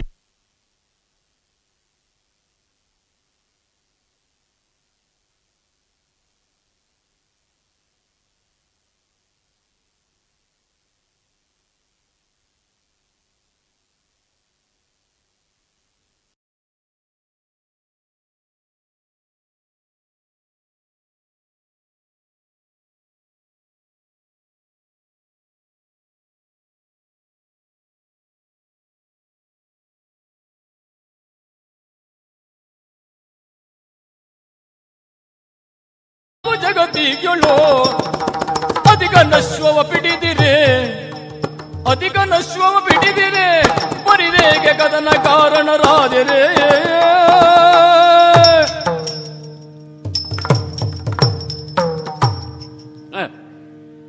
ಆಸನ ಕೊಡದೇ ಇದ್ರು ನಾವು ತಾಳ ತಪ್ಪುವವರಲ್ಲ. ಲೆಕ್ಕಾಚಾರ ಉಂಟು ನಮಗೆ. ಕೆಲವನ್ನ ಮರೆಮಾಚಬಹುದು, ಆದರೆ ನಮ್ಮೊಳಗೆ ಇರುವಾಗ ಗತಿ ಯಾವ ಗತಿ ಬೇಕೋ ಆ ಗತಿಯನ್ನು ನಾವು ಬಳಸಿಕೊಳ್ಳುತ್ತೇವೆ. ವಾಲಾಸನದಲ್ಲಿ ಕುಳಿತು ಎತ್ತರವಾದಂತಹ ಒಂದು ಸ್ಥಿತಿಯನ್ನು ಪಡೆದುಕೊಂಡ ಮೇಲೆ ಈಗ ನಾವೇ ಎತ್ತರಿಸಿ ಮಾತಾಡೋದು, ಇಲ್ಲಿರುವವರ ಗೂಢವಾದ ಪ್ರಶ್ನೆಗೆ ಉತ್ತರಿಸಿ ಮಾತಾಡೋದು ನಾವೀಗ. ಏನು ಅಂದ್ರೆ ಮದಮುಖರು ನೀವಾಗಿದ್ದೀರಿ. ಆಕ್ಷೇಪಕ್ಕೆ ಕಾರಣ ಇದೆ. ರಾಮಚಂದ್ರ ಈ 14 ಲೋಕಗಳಿಗೂ ಪ್ರಭುವಾದವ. ಜಗತೀತ್ರಯಕ್ಕೆ ರಾಮಚಂದ್ರನ ಅಪ್ರತಿಹತವಾದಂತಹ ಶಾಸನ ಎಂಬುದು ಮಾನ್ಯ ಆಗಿದೆ. ರಾಮಚಂದ್ರ ಪ್ರಭು ದಮಸ್ವರೂಪವ. ಸಂಯಮಕ್ಕೆ ಅವನೇ ಒಂದು ಮೂರ್ತಿ, ಭವ್ಯವಾದ ಭದ್ರವಾದ ಮೂರ್ತಿ. ಸಂಯಮವನ್ನೇ ಜೀವನದ ಸೂತ್ರ ಅಂತ ಸಾಧಿಸಿಕೊಂಡು ಬಂದ ಆ ರಾಮಚಂದ್ರನ ಅಶ್ವಮೇಧ ಯಾಗ ಎಂಬುದು ಸಂಯಮದ ಪಾಠವನ್ನು ಹೇಳುವುದಕ್ಕೆ, ಸಂಯಮದ ಸೂತ್ರವನ್ನು ವಿಸ್ತರಿಸುವುದಕ್ಕೆ ಇರುವಂತಹ ರಾಮಚಂದ್ರ ಪ್ರಭುವಿನ ಇಂದ್ರಿಯ ಶಕ್ತಿಯದು ಅಶ್ವಮೇಧ. ಆ ಅಶ್ವಮೇಧದ ಅಶ್ವವನ್ನು ನೀವು ಕಟ್ಟಿದ್ದೀರಿ ಎನ್ನುವಾಗ ದಮಕ್ಕೆ ನೀವು ಪ್ರತಿಭಟಿಗಳಾಗಿದ್ದೀರಿ. ದಮ ಹಿಂದು ಮುಂದಾದರೆ ಮದವೇ ಆಗ್ತದೆ ಅದು. ಆದ್ದರಿಂದ ಮದಮುಖರು ನೀವು ಹೇಳಿ ಯಾಕೆ ಕಟ್ಟಿದ್ದೀರಿ ಅಂತ. ಏನೋ ವೀರಮಣಿಯು ಕರೆಸುತ್ತಲೋ ಕ್ಷಣ, ವೀರಮಣಿಯು ಕರೆಸುತ್ತಲೋ ಕ್ಷಣ, ಸಾರೆಲ್ಲ ಮರ್ಕಟನೆ ನೀ, ಸಾರೆಲ್ಲ ಮರ್ಕಟನೆ ನೀ, ಸಾರೆಲ್ಲೋ ಮರ್ಕಟನೆ, ಆರೆಲ್ಲೋ ನಿನ್ನಯ ರಾಮನ ಬೆದರಿಕೆ ತೋರುವೆ ಕಲಿಯಗನೇ. ವಾನರ ಹೂಂಕಾರದಿಂದ ಪ್ರಾರಂಭ ಮಾಡಿದ್ದೇನೆ. ಅಹಂಕರಿಸುತ್ತಾ ವೀರಮಣಿ ಅಂತ ತಿಳಿಯಬೇಡ. ಹೂಂಕರಿಸುತ್ತ ವೀರಮಣಿ. ಹೂಂಕಾರ ಹೊರಡಿಸುವ ಪೂರ್ವದಲ್ಲಿ ಓಂಕಾರವನ್ನು ಚೆನ್ನಾಗಿ ಅರ್ಥ ಮಾಡಿದುದರಿಂದಲೇ ಅಹಂಕಾರ ವರ್ಜಿತನಾಗಿಯೇ ನಿನ್ನ ಕಡೆಗೆ ಸೊಲ್ಲೆತ್ತುವುದಕ್ಕೆ ಹೊರಟದ್ದು ನಾನು. ಆಶ್ಚರ್ಯವಾಯಿತು ನನಗೆ. ಅದಕ್ಕಿಂತಲೂ ಮಿಗಿಲಾಗಿ ದಿಗ್ಭ್ರಮೆ ಆಯಿತು ನನಗೆ. ನನ್ನ ಸಭಾಸ್ಥಾನವನ್ನು ಹೇಳದೆ ಕೇಳದೆ ಪ್ರವೇಶ ಮಾಡಿ ಉನ್ನತವಾದಂತಹ ಆಸನವನ್ನು ಸ್ವರಚನೆ ಮಾಡಿಕೊಂಡು ನನ್ನ ಸರಿಸಮಕ್ಕೆ ನೀನು ಕುಳಿತದ್ದನ್ನು ಕಂಡು ಪರಿಕಿಸುತ್ತ ರುಕ್ಮಾಂಗ, ನೀನು ಮೆಚ್ಚಬೇಕಾದದ್ದು, ಗುಣಗ್ರಾಹಿಯಾಗಿ ಪರಿಭಾವಿಸಬೇಕಾದದ್ದು ಅವಸರಿಸುತ್ತ ರುಕ್ಮಾಂಗನೂ ಅಲ್ಲ, ಛೇಡಿಸುತ್ತ ರುಕ್ಮಾಂಗನೂ ಅಲ್ಲ, ಪರಿಕಿಸುತ್ತ ರುಕ್ಮಾಂಗನು. ವೀರಮಣಿಯ ನಂತರದಲ್ಲಿ ಆ ಬರಿದಾದ ಸ್ಥಾನವನ್ನು ತುಂಬುವಲ್ಲಿ ತಾನು ಎಷ್ಟು ಸಶಕ್ತ ಎನ್ನುವುದನ್ನು ಎಳೆಯ ಈ ಕಾಲದಲ್ಲೇ ತನ್ನ ವ್ಯವಹಾರದ ಮೂಲಕವಾಗಿ ಹೊರಗೆಡುವ ಸಾಮರ್ಥ್ಯಶಾಲಿ ಚೆನ್ನಾಗಿ ನಿನ್ನನ್ನು ಪರೀಕ್ಷೆ ಮಾಡಿದ್ದಾನೆ. ಕೂಲಂಕಷವಾದ ಪರೀಕ್ಷೆಯ ಬಳಿಕ ಮದಮುಖ ಅಂತ ನಿನ್ನನ್ನು ಕರೆದ, ನೀನವನಿಗೆ ಉತ್ತರಿಸಿದೆ. ಆ ವಿಷಯ ನನಗೀಗ ಮುಖ್ಯ ಅಲ್ಲ.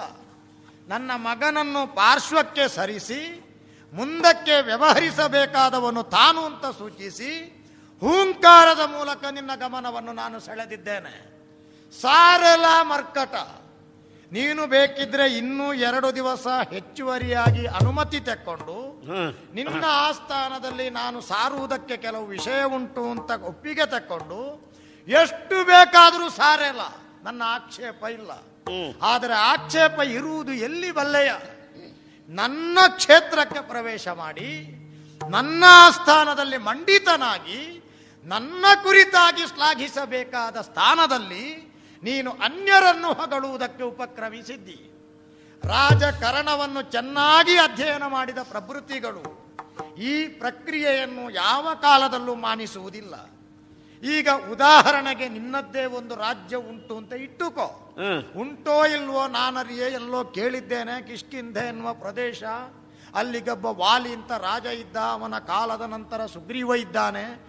ಈ ಕುರಿತಾಗಿ ನಾನು ಸಂಗ್ರಹಿಸಿದವನೇ. ಈಗ ನಿನ್ನ ಆಸ್ಥಾನಕ್ಕೆ ನಾನು ಬಂದು ನಿನ್ನ ರಾಜನು ಕುಳಿತಿರುವ ಸಭೆಯಲ್ಲಿ ನಮ್ಮ ಕುರಿತಾಗಿ ಹೊಗಳಿಕೆಯ ಮಾತುಗಳನ್ನು ಹೇಳಿದರೆ ನೀನು ಸಹಿಸುವುದಕ್ಕುಂಟೆ? ವಿಮರ್ಶಾ ಬುದ್ಧಿ ಇದ್ದು ಆರೋಗ್ಯಪೂರ್ಣವಾಗಿ ಸಂವಾದಿಸಬಲ್ಲವನಾಗಿದ್ರೆ ಆ ಬಳಿಕ ಆ ಕುರಿತಾಗಿ ಚರ್ಚೆಯೋ ವಾದವೋ ವಿವಾದವೋ ಆ ಮೂಲಕ ಒಳಿತೋ ಕೆಡುಕೋ ಆಗುವುದು ಬೇರೆ ಬಿಡು. ಆದರೆ ಸಭಾಸ್ಥಾನದಲ್ಲಿ ಒಬ್ಬನ ಸಮ್ಮುಖದಲ್ಲಿ ಮತ್ತೊಬ್ಬರನ್ನು ಹೊಗಳುವುದು ಅಂತ ಹೇಳಿದರೆ ಇವನ ಮಾನಖಂಡನೆ ಅಂತ ಪ್ರತ್ಯೇಕವಾಗಿ ಹೇಳಬೇಕು. ಇಲ್ಲಿಗೆ ಬಂದು ಶ್ರೀರಾಮನು ಜಗತೀ ವಲಯದಿ ಸರ್ವಶ್ರೇಷ್ಠನಿದ್ದಾನೆ, 14 ಲೋಕಕ್ಕೆ ಒಡೆಯ, ಅವನ ಕುದುರೆಯನ್ನು ಕಟ್ಟಿಕೊಂಡು ಬರಿದೆ ಕದನ ಕಾರಣರಾದಿರಿ ಅಂತ ಆಕ್ಷೇಪದ ಸೊಲ್ಲೆತ್ತಿದ್ದಿ. ಅಯ್ಯ, ನೀನಿದಕ್ಕೆ ಉತ್ತರಿಸಲೇಬೇಕಾಗುತ್ತದೆ. 14 ಲೋಕ ಎನ್ನುವಲ್ಲಿ ನನ್ನದ್ದೂ ಒಂದು ಲೋಕ ಉಂಟು ತಾನೆ, ಆ ಲೋಕದಲ್ಲಿ ನನ್ನದ್ದೂ ಜ್ಯೋತಿರ್ಮಯದ ಪುರ ಉಂಟು ತಾನೆ. ಈಗ ನನಗೂ ಅವನು ಒಡೆಯನೇ, ಪ್ರಶ್ನೆ ಅಲ್ಲ, ಒಡೆಯನೇ, ಇದನ್ನು ನಿರ್ಣಯಿಸಬೇಕಾದವನು ನೀನು. ಹೌದೋ ಅಲ್ವೋ ಎನ್ನುವುದು ನಿರ್ಣಯ ಆಗದೆ ವೀರಮಣಿಯ ಆಸ್ಥಾನದ ಸೊಬಗಿನಲ್ಲಿ ಎಲ್ಲ ಕಡೆಗೂ ಶೈವ ಪ್ರಕ್ರಿಯೆ ಪ್ರತಿಕೃತಿಗಳನ್ನು ಕಾಣುತ್ತಾ ರಾಮನನ್ನು ಹೊಗಳಲಿಕ್ಕೆ ಪ್ರಾರಂಭ ಮಾಡಿದರೆ ಅಷ್ಟು ಸುಲಭದಲ್ಲಿ ಸ್ವೀಕರಿಸುವುದಕ್ಕೆ ನನ್ನ ಜಾಯಮಾನ ಒಪ್ಪಿಗೆ ಕೊಡುವುದಿಲ್ಲ. ಆದ್ದರಿಂದಲೇ ನೇರವಾಗಿ ನಿನ್ನಲ್ಲಿ ಕೇಳ್ತೇನೆ, ಇನ್ನೂ ಸಾರೆಲ್ಲ ಬಂಟನಾದವನು ತನ್ನ ಸ್ವಾಮಿಯನ್ನು 108 ಪಾಲು ಹೊಗಳಿ ಅಟ್ಟಕ್ಕೇರಿಸಿದರೆ ಅಸಹಜವೂ ಅಲ್ಲ, ಅಪರಾಧವೂ ಅಲ್ಲ, ಅವನ ಮೇಲೆ ಅಪವಾದವೂ ಸಲ್ಲ. ಆ ಕೃತಿಯನ್ನು ನೀನು ಮಾಡಿದ್ದರೂ ಮಾಡಿರಬಹುದು. ಆದರೂ ನನ್ನ ಸಭಾಸ್ಥಾನದಲ್ಲಿ ನನ್ನ ವಿರೋಧಿಯಾದ ರಾಮನನ್ನು ನೀನು ಹೊಗಳಬೇಕು ಅಂತಾದರೆ ಅದಕ್ಕೆ ಸಮರ್ಥನೆಯನ್ನು ಸಮಗ್ರವಾಗಿ ನೀನು ಕೊಡುವುದಕ್ಕೆ ಬಾಧ್ಯಸ್ಥಿಕೆ ಉಳ್ಳವನಾಗುತ್ತಿ ಎನ್ನುವ ಎಚ್ಚರಿಕೆ ನಿನಗೆ ಬೇಕು. ಆದ್ದರಿಂದ ನೇರವಾಗಿ ಸುತ್ತು ಬಳಸಿಲ್ಲದೆ ಕೇಳ್ತೇನೆ, ರಾಮನ ಹೆಸರು ಹೇಳಿ ನಮ್ಮನ್ನು ಬೆದರಿಸುವುದಕ್ಕೆ ಹೊರಟಿದ್ದೀಯಲ್ಲ, ಏನು ನಿನ್ನ ರಾಮ ಬಾರಿ ಕಲಿಯಾಗಿಹನೇನು? ಕಲಿಯೇನು ರಾಮ? ಕಲಿಗವ ಕಾಲ ಕನಗ, ಕಲಿಗವ ಕಾಲ ಕನಗ, ಕಲಿಗವ ಕಾಲ ಕನಗ, ಕಲಿಗವ ಕಾಲ ಕನಗ.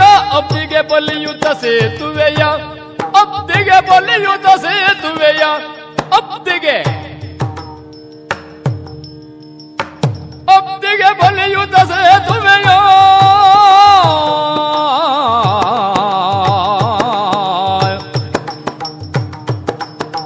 ಕಲಗದಿದ ಶಶಿರ ಕುಂಭ ಶ್ರವಣರ ಕುಲವನ್ನೇ ತರಿದಿಗನೋಯ್, ಕಲಗದಿ ದಶಶಿರ ಕುಂಭ ಶ್ರವಣರ ಕುಲವನ್ನೇ ತರಿದಿಗನೋ. ಕಲಗದಿ ದಶಶಿರ ಕುಂಭ ಶ್ರವಣರ ಕುಲವನ್ನೇ ತರಿದಿಗನೋ. ರಾಜನ್, ವಾನರನೊಬ್ಬ ಬಂದು ಮಾತಿಗೆ ಉಪಕ್ರಮಿಸಿದೆ ಎನ್ನುವ ಕಾರಣಕ್ಕೆ ಸಭಾ ಗೌರವ ಹೊರಟು ಹೋಯಿತು ಅಂತ ಗ್ರಹಿಸಬೇಕಾದ ಅವಶ್ಯಕತೆ ಇಲ್ಲ. ಹಾಗೆ ಗ್ರಹಿಸುವವನಾಗಿದ್ರೆ ನಿನ್ನನ್ನು ಕುಳಿತುಕೊಳ್ಳುವುದಕ್ಕೆ ಇಷ್ಟು ಹೊತ್ತು ಬಿಡುತ್ತಿದ್ದೇನೆ ನಾನು. ಅಲ್ಲ, ನೀವು ಬಿಟ್ಟು ನಾನು ಕುಳಿತುಕೊಂಡದ್ದು ಅಂತಲ್ಲ. ಹಾಗೆಂದು ಕೂತುಕೊಳ್ಳುವುದಕ್ಕೆ ಬಿಟ್ಟದ್ದು ಹೌದಲ್ಲ. ಕುಳಿತುಕೊಂಡದ್ದನ್ನ ನೀವು ಸಹಿಸಿಕೊಂಡಿದ್ದೀರಿ, ಇದನ್ನು ಒಪ್ಪಲೇಬೇಕು. ನೀನು ಬಿಟ್ಟರೂ ನಾನು ಒಟ್ಟು ಮಾಡಿ ಏನು ಇರಬಹುದು. ಆದರೆ ಏನು ಈ ಸಭಾಸ್ಥಳ ಇದು ನಿನ್ನದೇ, ಸಂದೇಹ ಇಲ್ಲ. ಹೌದಲ್ಲ? ಈ ರಾಷ್ಟ್ರಕ್ಕೆ ರಾಜ ನೀನು ಹೌದು. ಇಲ್ಲಿರುವವರೆಲ್ಲ ನಿನ್ನ ಪರಿವಾರದವರೇ. ಇದನ್ನು ತಿಳಿದೇ ನಾನು ಒಳಗೆ ಬಂದವ. ಓಹೋ. ಆದರೆ ನಿನ್ನ ಪರಿವಾರಕ್ಕೆ ಸೇರಿ ನಿನ್ನ ಭೃತ್ಯಕ್ಕೆ ವರ್ಗಕ್ಕೆ ಸೇರಿದ ಒಬ್ಬ ವ್ಯಕ್ತಿ ನಿನ್ನ ಸಮ್ಮುಖದಲ್ಲಿ ಬೇರೆ ಪ್ರಭುವನ್ನ ವರ್ಣಿಸಿ ಅವನ ಗುಣಗಾನ ಮಾಡಿ ಪ್ರಕೃತ ರಾಷ್ಟ್ರಕ್ಕೋ ಪ್ರಭುವಿಗೋ ಅಪಚಾರ ಆಗುವ ಮಾತಾಡಿದ್ದಿದ್ರೆ ಅವನನ್ನು ಶಿಕ್ಷಿಸಲೇಬೇಕು ಎಂಬುದು ರಾಜನೀತಿ. ನಾನು ಒಪ್ಪುತ್ತೇನೆ. ಆದರೆ ನಿನ್ನ ಪ್ರಭಾವಲಯಕ್ಕೋ ಪ್ರಭುತ್ವದ ವಲಯಕ್ಕೋ ಸೇರಿದವ ನಾನಲ್ಲ. ನಾನು ಆಗಂತುಕ ಎನ್ನುವಾಗ ನಾನು ಯಾರ ಭೃತ್ಯನೋ ಅಂತಹ ಸ್ವಾಮಿಯನ್ನ ವರ್ಣಿಸುವ ಸ್ವಾತಂತ್ರ್ಯ ನನಗೆ ಇದ್ದೇ ಇದೆ. ನಿನ್ನ ಸ್ವಾತಂತ್ರ್ಯದ ಮೇಲೆ ನನ್ನ ಹಲ್ಲೆ ಇಲ್ಲ, ಅಧಿಕಾರ ಉಂಟೆ ಅಂತ ನನ್ನ ಪ್ರಶ್ನೆ. ಅಧಿಕಾರವನ್ನು ಸಮರ್ಥನೆ ಮಾಡಬಹುದು. ಆಡಿದ ಮೇಲೆ ಸಮರ್ಥನೆ ಮಾಡುವುದು ಒಂದು ಕ್ರಮ, ಸಮರ್ಥನೆಯನ್ನು ಇಟ್ಟುಕೊಂಡೇ ಆಡುವುದು ಒಂದು ಕ್ರಮ. ಈಗ ನೀನು ಆಡಿದ ಮೇಲೆ ಸಮರ್ಥಿಸುವುದಕ್ಕೆ ಹೊರಟಿದ್ದಿ. ಅದೇ ಎತ್ತರದ ಸ್ಥಾನದಲ್ಲಿ ವಾಲಾಸನವನ್ನು ಬಲಿದು ಕುಳಿತುಕೊಳ್ಳುವುದಕ್ಕೆ ಸಂಕಲ್ಪ ಮಾಡುವಾಗಲೇ ಓಹೋ ಈ ಮಹಾರಾಜರೇ ಹೀಗೆ ಕೂತುಕೊಳ್ತೇನೆ, ಮುಂದೆ 4 ಮಾತಾಡ್ತೇನೆ ಅಂತ ಹೇಳಲಿಕ್ಕೆ ಏನಾಗಿತ್ತು ನಿನಗೆ? ನಿಜವಾಗಿ ಹೇಳುವುದಾದರೆ ಆ ಅನುಮತಿಯನ್ನು ಪಡೆಯುವ ಅವಶ್ಯಕತೆಯೇ ಇಲ್ಲ. ಆಗಲಪ್ಪ, ಆಕ್ಷೇಪ ಇಲ್ಲ ನಮ್ಮ. ಯಾಕೆ? ನಮ್ಮ ಗ್ರಹಿಕೆ ಆಗಿದೆ. ಆಗಲಿ. 14 ಲೋಕಗಳ ಮೇಲೆ ರಾಮಚಂದ್ರ ಪ್ರಭುವಿನ ಶಾಸನವೆಂಬುದು ಅಪ್ರತಿಹತವಾಗಿದೆ. ನಾನದನ್ನ ತಿಳಿಸುವಾಗಲೇ ನನ್ನ ಎಲ್ಲ ಸಮರ್ಥನೆಗೆ ಅದೇ ಮೂಲ ಸೂತ್ರ ಆದೀತು. ಆ ರಾಮಚಂದ್ರ ಪ್ರಭುವಿನ ಭೃತ್ಯನಾದ ನನಗೂ ಎಲ್ಲ ಕಡೆಗೆ ಪ್ರವೇಶವೆಂಬುದು ಅಪ್ರತಿಹತ ಅಂತಲೇ ಅರ್ಥ. 14 ಲೋಕದಲ್ಲಿ ನಿನ್ನ ಜ್ಯೋತಿರ್ಮೇಧವು ಸೇರಿದೆ. ಅವನ ಪ್ರಭುತ್ವ ಇಲ್ಲಿಯವರೆಗೆ ಪ್ರಭಾವಿಯಾಗಿ ನುಸುಳಿದೆ, ಪಸರಿಸಿದೆ ಎಂಬುದನ್ನ ನೀನು ಒಪ್ಪಲಿಲ್ಲ ಎನ್ನುವುದು ಈಗ ಗೊತ್ತಾಗಿತ್ತು ನಮಗಷ್ಟೇ. ನನ್ನ ಮಾತಿನಿಂದ ನೇತ್ಯಾತ್ಮಕವಾದ ಧೋರಣೆಯಿಂದ ನಿನಗೆ ಸ್ಫುಟವಾಗಿದೆ. ಹಾಗಾದರೆ ನಾನು ಕಲಿಯೇನು ಅಂತ ಕೇಳಿದ್ದಕ್ಕೆ ಉತ್ತರಿಸಬೇಕಾಯ್ತಲ್ಲ. ಅಲ್ಲಿಯೇ ಉತ್ತರ ಇರುವಂತಹದ್ದು. ರಾಮಚಂದ್ರ ಅಂತಹ ಕಲಿಯೇ ಅಂತಂದ್ರೆ ನಿಜವಾಗಿ ನೀನು ರಾಮಚಂದ್ರನ ಬಗ್ಗೆ ಕಲಿಯಬೇಕಾದದ್ದಿದೆ ಅಂತಾಯ್ತು. ನಾನು ರಾಮಚಂದ್ರನಿಂದ ರಾಮಚಂದ್ರನ ಬಗ್ಗೆ ನಿನ್ನಿಂದ ಕಲಿಯಬೇಕಾಯಿತೆ. ಯಾಕೆ ಅಂದ್ರೆ ಯಾಕೆ ನಾನು ಕಲಿಯೇ ಅಂತ ನೀನು ಹೇಳುವುದಕ್ಕೆ ಸಾಧ್ಯ ಇಲ್ಲ. ರಾಮಚಂದ್ರ ಕಲಿಗೆ ಕಾಲಾಂತಕನು ಅಂದ್ರೆ 2 ಸ್ತರಗಳಲ್ಲಿ ಇದನ್ನು ಸಮರ್ಥನೆ ಮಾಡಬಹುದು. ಹೇಗೋ? ಈ ಪ್ರಪಂಚದ ಕಲಿಗಳು ಅಂತ ಯಾರಿದ್ದಾರೋ ಅವರಿಗೆ ಅವನು ಕಾಲಾಂತಕ. ಎಲ್ಲ ಕಲಿಗಳಿಗೂ ಅಂತಕ ಒಬ್ಬ ಇದ್ದಾನೆ. ಆ ಅಂತಕನ ಸಮ್ಮುಖದಲ್ಲಿ ಕಲಿಗಳೆಲ್ಲ ನಿಷ್ಕಲರಾಗಿ ಹೋಗಿಬಿಡ್ತಾರೆ. ಅಂತಹ ಅಂತಕನಿಗೂ ಕಾಲಾಂತಕನಾಗಿ ಇದ್ದವ ರಾಮಚಂದ್ರ. ಆದ್ದರಿಂದ ಕಲಿಗಳ ಕಲಿ, ಅವನ ಬಗ್ಗೆ ನೀನು ಸ್ವಲ್ಪ ಕಲಿ ಅಂತಲೇ ನಾನು ಹೇಳ್ತಾ ಇರೋದು. ಈಗ ನನಗೆ ನೀನು ಕಲಿ ಅಂತ ಸೂಚಿಸಬಹುದು. ಕಲಿಯಬೇಕಾದುದು ಏನು ಅಂತ ಪ್ರಶ್ನೆ. ಕಲಿಯಬೇಕಾದುದು ಏನು ಅಂತ ಖಚಿತ ಆದ್ರೆ ಕಲಿಸುವವ ಯಾರೇ ಆಗಿರ್ಲಿ ಒಂದು 4 ಅಕ್ಷರ ನಾವು ಕಲಿತೇವು. ಹೌದಾ? ಬಹಳ ಸಮಾಧಾನ. ಕಲಿಯುವುದು ಏನು ಅಂತ ನಿರ್ಣಯ ಆಗಬೇಕು. ತ್ರೇತಾಯುಗದ ಈ ಸಂದರ್ಭದಲ್ಲಿ ಕೃತಯುಗದಲ್ಲಿರುವ ಧರ್ಮದ 4 ಪಾದಗಳು ಇಲ್ಲ. ಧರ್ಮಕ್ಕೆ 3 ಪಾದಗಳು. 1 ಪಾದ ಕುಸಿತದಿಂದ ಕಲಿಯ ಪ್ರವೇಶ ಆಗುವುದಕ್ಕೆ ಆರಂಭ ಆಗಿದೆ. ಈ ಕಲಿಯನ್ನು ಕಾಲಾಂತಕನಾಗಿ ನಿಯಂತ್ರಿಸಿದ ಪ್ರಭು ರಾಮಚಂದ್ರ. ಇದು ಪಾರಮಾರ್ಥಿಕವಾಗಿ. ಆದ್ದರಿಂದಲೇ ರಾಮಚಂದ್ರ ಕಾಲನೂ ಹೌದು, ಕಾಮನೂ ಹೌದು. ಕಾಮ ಎನ್ನುವುದು ವಿಸ್ತೃತವಾಗಿ ಬೆಳೆಯುವಾಗ ಕಾಲನಿಗೆ ಒಂದು ಅವಕಾಶ ಆಗುತ್ತದೆ. ಕಾಮನ ಸಂಚಾರ ಇಲ್ಲದೆ ಕಾಲನಿಗೆ ಅವಕಾಶ ಸಿಕ್ಕುವುದಿಲ್ಲ. ಲಯ ಆಗಬೇಕು, ಖಿಲವಾಗಬೇಕು. ಅದು ಆದ್ದರಿಂದ ಖಿಲವಾಗುವುದಕ್ಕೆ ಕಾಮ ಕಾರಣ. ಕಾಮನ ಪ್ರವೇಶ ಆದರೆ ಕಾಲನಿಗೆ ಗ್ರಾಸವೆಂಬುದು ಸಿಗುತ್ತದೆ. ನಾವು ತಿಳಿದದ್ದಕ್ಕಿಂತ ಹೊಸತೇನು ನೀನು ಹೇಳಿದ ಹಾಗಾಗಲಿಲ್ಲ. ಅಲ್ಲ, ಹೊಸತನ್ನು ಹೇಳಲಿಕ್ಕೆ ಇದೊಂದು ಪೀಠಿಕೆ. ಇದು ಪೀಠಿಕೆ. ನಿನ್ನ ಪೀಠಿಕೆಯೇ ಇಷ್ಟು ಗಟ್ಟಿ. ಆ ಬಳಿಕ ನೀನು ನನ್ನನ್ನು ನಿಲ್ಲುವ ಪರಿ ಬಹಳ ಮೆಟ್ಟಿ ಇದನ್ನು ಅರ್ಥ ಮಾಡಿಕೊಂಡೇನು ನಾನು. ಹೌದು, ಯಾಕೆಂದ್ರೆ ನಿನ್ನಂಥವನು ಸಿಕ್ಕಿದಾಗ ಈಗ ಪ್ರಕಾಶದ ಪರೀಕ್ಷೆ ಮಣಿಗಳ ಮಧ್ಯದಲ್ಲಿಯೇ ಆಗಬೇಕು. ಜ್ಯೋತಿರ್ಮಣಿ ಭಾಸ್ಕರ, ಎಲ್ಲ ಬೆಳಕಿಗೆ ಮೂಲ ಆಕರಮ. ನೀನು ವೀರಮಣಿ. ಆದ್ದರಿಂದ ವೀರಮಣಿಯ ಪರೀಕ್ಷೆ ಜ್ಯೋತಿರ್ಮಣಿಯಿಂದ ಆಗಬೇಕೋ ಬೇಡ? ಆಗಬೇಕು. ಆದ್ದರಿಂದ ಈ ನಗರವೇ ಜ್ಯೋತಿರ್ಮೇಧವಾಗಿ ಒಂದು ಉತ್ತಮವಾದ, ಅದು ಪಾರಮಾರ್ಥಿಕವಾಗಿ ಸರಿಯಪ್ಪ, ಹಾಗೆ ಲೌಕಿಕವಾಗಿ ಒಂದು ಉತ್ತಮ ಕ್ಷೇತ್ರ ಅಂತ ಗೊತ್ತಾದ ಮೇಲೆ ಇದನ್ನು ತಿಳಿಸಲೇಬೇಕು. ಆದೀತು, ಕೇಳೋಣ. ಕಾಮನಾದ್ದರಿಂದ ರಾಮ ಅವಾಪ್ತ ಸಮಸ್ತ ಕಾಮ. ಅವನಿಗೆ ಬೇಕು ಎಂಬುದೇ ಇಲ್ಲ. ಅವನಿಗೆ ಏನಾದರೂ ಬೇಕು ಅಂತ ಆದ್ರೆ ಅವನ ನೆರಳಿನಲ್ಲಿ ಯಾರು ಬದುಕುತ್ತಾರೋ ಅವರಿಗೆ ಬೇಕಾದ್ರೆ ಅವನಿಗೆ ಬೇಕು. ಅವರಿಗೆ ಏನೂ ಬೇಡ ಅಂತ ಆದ್ರೆ ನಮ್ಮ ರಾಮಚಂದ್ರ ಪ್ರಭುವಿಗೂ ಏನೂ ಬೇಡ. ಆದ್ದರಿಂದ ಬೇಕು ಅನ್ನುವುದು ತನ್ನ ಪ್ರಜೆಗಳಿಗಾಗಿ, ಬೇಡ ಎಂಬುದು ತನ್ನ ಪ್ರಜೆಗಳಿಗಾಗಿ. ಪ್ರಜೆಗಳ ಉಸಿರೇ ತನ್ನ ಉಸಿರು, ಪ್ರಜೆಗಳ ಬಸಿರೇ ತನ್ನ ಬಸಿರು ಅಂತ ನಂಬಿದ ಪ್ರಭು ರಾಮಚಂದ್ರ. ಅವನ ಪ್ರಭುತ್ವದಲ್ಲಿ ತಲೆ ಚಾಚುವುದು, ತಲೆ ಬಾಗುವುದು, ಮಣಿಯುವುದು ಅದು ಜನ್ಮ ಜನ್ಮಾಂತರದ ಭಾಗ್ಯ ಅದು. ಆದ್ದರಿಂದ ರಾಮರಾಜ್ಯದಲ್ಲಿ ಮಣಿದ ತಲೆ ಮಣಿಗಳು ನಾವೆಲ್ಲ. ಆ ಹಿನ್ನೆಲೆಯಲ್ಲಿ ಹೇಳುವ ಮಾತು. ಅವನ ಪರಾಕ್ರಮಕ್ಕೆ ಸಾಕ್ಷಿ ಇನ್ನೇನೂ ಬೇಡ. ಆಕಾಶದಲ್ಲಿ ಹಾರುವ ಪಕ್ಷಿಗಳಿವೆ, ನೀರಿನಲ್ಲಿ ಈಜುವ ಮೀನುಗಳಿವೆ, ಮೀನು ಆಕಾಶದಲ್ಲಿ ಹಾರುವುದಿಲ್ಲ, ಇಲ್ಲ. ಆಕಾಶದಲ್ಲಿ ಹಾರುವ ಪಕ್ಷಿ ಹಾ. ನೀರಿನಲ್ಲಿ ಈಜುವುದಿಲ್ಲ. ಆಹಾ. ಅಂದ್ರೆ ಜಲಚರ ಜಲಚರವೇ, ಹೌದು ಗಗನಚರ ಗಗನಚರವೇ. ಹೌದು. ಆದರೆ ನೀರಿನಿಂದ ಆಗಸಕ್ಕೆ ನೆಗೆಯುವ, ಆಗಸದಿಂದ ನೀರಿನ ಒಳಗೆ ಸಾಗುವ ಒಂದು ವಿದ್ಯೆಯನ್ನ ಕಲಿತರೆ, ಒಂದು ಸಾಧನವನ್ನ ಏರ್ಪಡಿಸಿದರೆ ಅದು ಒಂದು ಅದ್ಭುತ ಅಂತ ಹೇಳ್ತೇವೆ. ಹೌದೇ ಹೌದು. ಅಂತಹ ಅದ್ಭುತವನ್ನ ನಮ್ಮ ಪ್ರಭು ಮಾಡಿದ್ದಾನೆ. ಹೌದೇ. ಹೌದು. ಯಾವುದದು? ಲಂಕೆಗೆ ಆ, ಈ ಅಗಣಿತವಾದಂತಹ ಕಪಿಸೇರೆಯನ್ನು ಒಯ್ಯುವುದಕ್ಕಾಗಿ ಸಮುದ್ರಕ್ಕೆ ಸೇತುವನ್ನ ನಿರ್ಮಾಣ ಮಾಡಿದ ಪ್ರಭು. ಎರಡು ಭೂಖಂಡಗಳನ್ನು ಸೇರಿಸಿದ. ಒಂದು ಹರಿಯುವ ಸಾಧಾರಣ ಹೊಳೆಗೆ ಸಂಕ ಕಟ್ಟುವುದಕ್ಕಾಗದೇ ಇದ್ದ ಕಾಲ ಇತ್ತು. ಸಂಕಲ್ಪದಲ್ಲೇ ಸಂಕ ಎಷ್ಟು ಮುಳುಗಿ ಹೋಗಲಿಲ್ಲ, ಮತ್ತೆ ಸಂಕವನ್ನ ಕಟ್ಟುವುದಕ್ಕಾಗದೆ ಶಂಕ ಸ್ಥಾಪನೆಯಲ್ಲೇ ಶಂಕ ಎಷ್ಟು ಮುಳುಗಿ ಹೋಗಲಿಲ್ಲ. ಆದ್ದರಿಂದ ಇಂತಹ ಈ ಕಾಲದಲ್ಲಿ ಕಲ್ಲುಗಳಿಂದ, ಮಣ್ಣಿನಿಂದ, ಮರಗಳಿಂದ, ತೇಲುವ ಬಂಡೆಗಳಿಂದ ಗಮನಿಸಬೇಕು. ಬಂಡೆ ನೀರಿನಲ್ಲಿ ಮುಳುಗು ಹೋಗುವಂತಹದ್ದು. ಆ ಬಂಡೆ ತೇಲುತ್ತದೆ, ಶ್ರೀರಾಮ ಅಂತ ಬರೆದರೆ. ಮರಳು ಬಂಡೆಗಳನ್ನ ಕಚ್ಚಿಕೊಂಡು ಅದು ಸೇತುವೆಯಾಗಿ ನಿಲ್ಲುತ್ತದೆ. ನಿಜವಾಗಿ ಕೇಳಿದವರು ಮರಳು ಅಂತ ಹೇಳಬಹುದು, ಹೌದಪ್ಪ.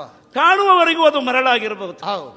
ಆದರೆ ಮರಳನ್ನ ಉಜ್ಜಿದರೆ ಎಲ್ಲರೂ ಮುಖ ನೋಡುವ ಕನ್ನಡಿ ಆಗುತ್ತದಲ್ಲ, ಅದೊಂದು ಹರಳು ಅಂತ ಭಾವಿಸಿ ಅದು ಹರಳಾಗುತ್ತದೆ, ಅದು ಮಣಿಯಾಗುತ್ತದೆ. ಪ್ರಪಂಚವೇ ಮುಖ ನೋಡುವ ಹಾಗೆ, ತಮ್ಮ ಸಾಧನೆಯ ಸಿದ್ಧಿಯ ಮುಖವನ್ನ ಕಾಣುವ ಹಾಗೆ ಎರಡು ಭೂಖಂಡಗಳನ್ನ ಸೇರಿಸಿದ ಪ್ರಭು ರಾಮಚಂದ್ರ ಪ್ರಭು. ಎರಡು ಜನಾಂಗಗಳಿಗೆ ಸೇತುವೆಯನ್ನ ಕಟ್ಟಿದ ಪ್ರಭು ರಾಮಚಂದ್ರ ಪ್ರಭು. ಹಾರುವ ಮಂಗಗಳೆಲ್ಲ ನೀರಿನಲ್ಲಿ ತೇಲಿದರು.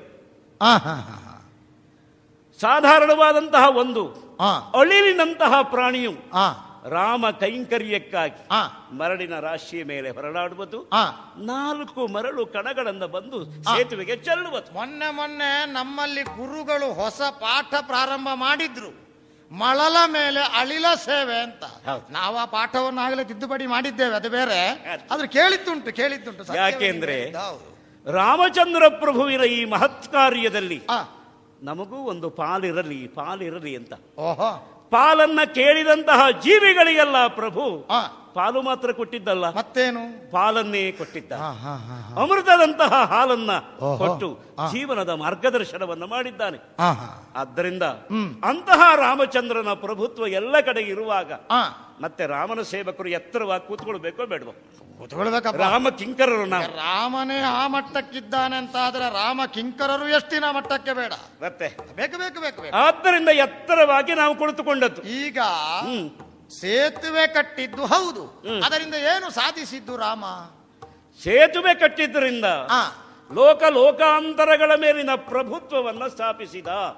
ಅದನ್ನು ಸಾಧಿಸಿದ್ದು ರಾವಣ ಕುಂಭಕರ್ಣಾದಿಗಳ ಹನನದಿಂದ ಅಂದ್ರೆ ಅದು ಒಂದು ಕ್ರಮವಾಗಿ ನಾನು ಹೇಳುವುದು. ಹೌದೌದು, ಅರ್ಥ ಆಯ್ತು. ನನಗೆ ರಾಮನ ಕಥೆ ಹೇಳುವಾಗ ಸರಣಿಯಲ್ಲೇ ಪ್ರಾರಂಭ ಮಾಡಿದ್ದು ನೀನು ಅರ್ಥ ಮಾಡಿದ್ದು. ರಾಮನ ಕಥೆ ಹೇಳುವಾಗ ನನಗೆ ಕೇಳುವವರು ಎಷ್ಟು ಜನ ಇದ್ದಾರೆ ಎನ್ನುವುದು ಮುಖ್ಯ ಅಲ್ಲ, ಅವರು ಹೇಗೆ ಕೇಳುತ್ತಾರೆ ಎನ್ನುವುದು ಮುಖ್ಯ. ನೀನು ತಲೆ ಆಡಿಸಿ ಕೇಳುವಾಗ ಮತ್ತೆ ಸ್ವಲ್ಪ ಹೆಚ್ಚು ಕತೆ ಹೇಳುವ ಅಂತ ಉತ್ಸಾಹ. ನೀನು ಕತೆ ಹೇಳಬೇಕಂತಲೇ ನಾನು ಹೆಚ್ಚೆಚ್ಚು ತಲೆಯಾಡಿಸುವುದು. ಈಚೀಚೆಗೆ ಕತೆ ಹೇಳುವ ಪರಿಪಾಠವೇ ಇಲ್ಲ. ಕಥೆ ವ್ಯಥೆಯನ್ನು ನೀಗಿಸುವುದು ಮಾತ್ರ ಅಲ್ಲ, ಬದುಕಿನ ಪಥವನ್ನೇ ಬದಲಿಸುತ್ತದೆ ಎನ್ನುವ ಸತ್ಯವನ್ನು ಎಷ್ಟು ಮಂದಿ ತಿಳಿದಿದ್ದಾರೆ. ಆದ್ದರಿಂದ ಕಥೆಗೆ ಈ ಕಾಲದಲ್ಲಿ ಹೆಚ್ಚು ಪ್ರಚಾರ ಕೊಡುವವ ನಾನು. ನನ್ನ ಶಾಸನಗಳಲ್ಲಿ ಆ ವಿಭಾಗವೂ ಉಂಟು. ನಮ್ಮ ಗುರುಕುಲಗಳಲ್ಲಿ ಎಲ್ಲ ಪಾಠಗಳ ನಡುವೆ ವಿಶೇಷವಾಗಿ ಕಥೆಗೆ ಒತ್ತಾಸೆ ಕೊಡಬೇಕು, ಮಕ್ಕಳು ಕಥನ ಕಾವ್ಯ ಕಲಿಬೇಕು ಅಂತ ಸೂಚನೆ ಕೊಟ್ಟಿದ್ದೇನೆ.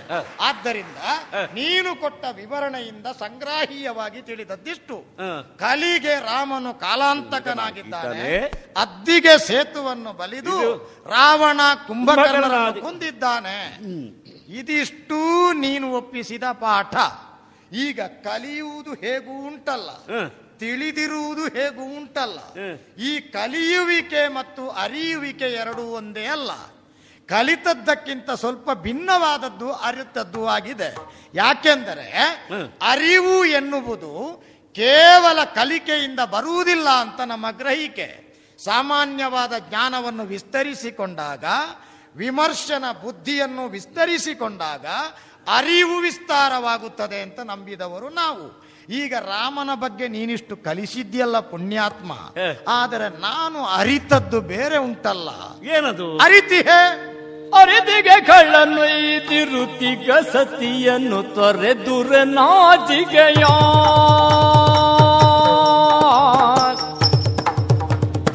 ಅರಿತಿಗೆ ಅರಿತಿಗೆ ಅರಿತಿಗೆ ಅರಿತಿಗೆ ಕಳ್ಳನು ಇದಿರುತಿಗ ಸತಿಯನ್ನು ತೊರೆದುರ ನಾಚಿಕೆಯ ಅರಿತಿಗೆ ಕಳ್ಳನು ಇದಿರುತಿಗ ಸತಿಯನ್ನು ತೊರೆದೂರ ನಾಚಿಕೆಯ ಇವ ತೊರೆದೂರ ನಾಚಿಕೆಯ ಕರೆದಲ್ದಿಗನವನೇ ತಕ್ಕೆ ಪೊಗಳುವೆ ಧರೆಯೊಳಗ ಪಗಾಸ್ಯ ಕರೆದಲ್ದಿಗನವನೇ ತಕ್ಕೆ ಪೊಗಳುವೆ ಧರೆಯೊಳಗ ಪಗಾಸ್ಯ ಅರಿತಿಗೆ ಧರೆಯೊಳಗ ಪಗಾಸ್ಯ ಅರಿತಿಗೆ ಧರೆಯೊಳಗ ಪಗಾಸ್ಯ ಕರತಲ್ದಿಗೆ ನವನೀತಕ್ಕೆ ಪೊಗಳುವೆ ಧರೆಯೊಳಗ ಪಗಾಸ್ಯ.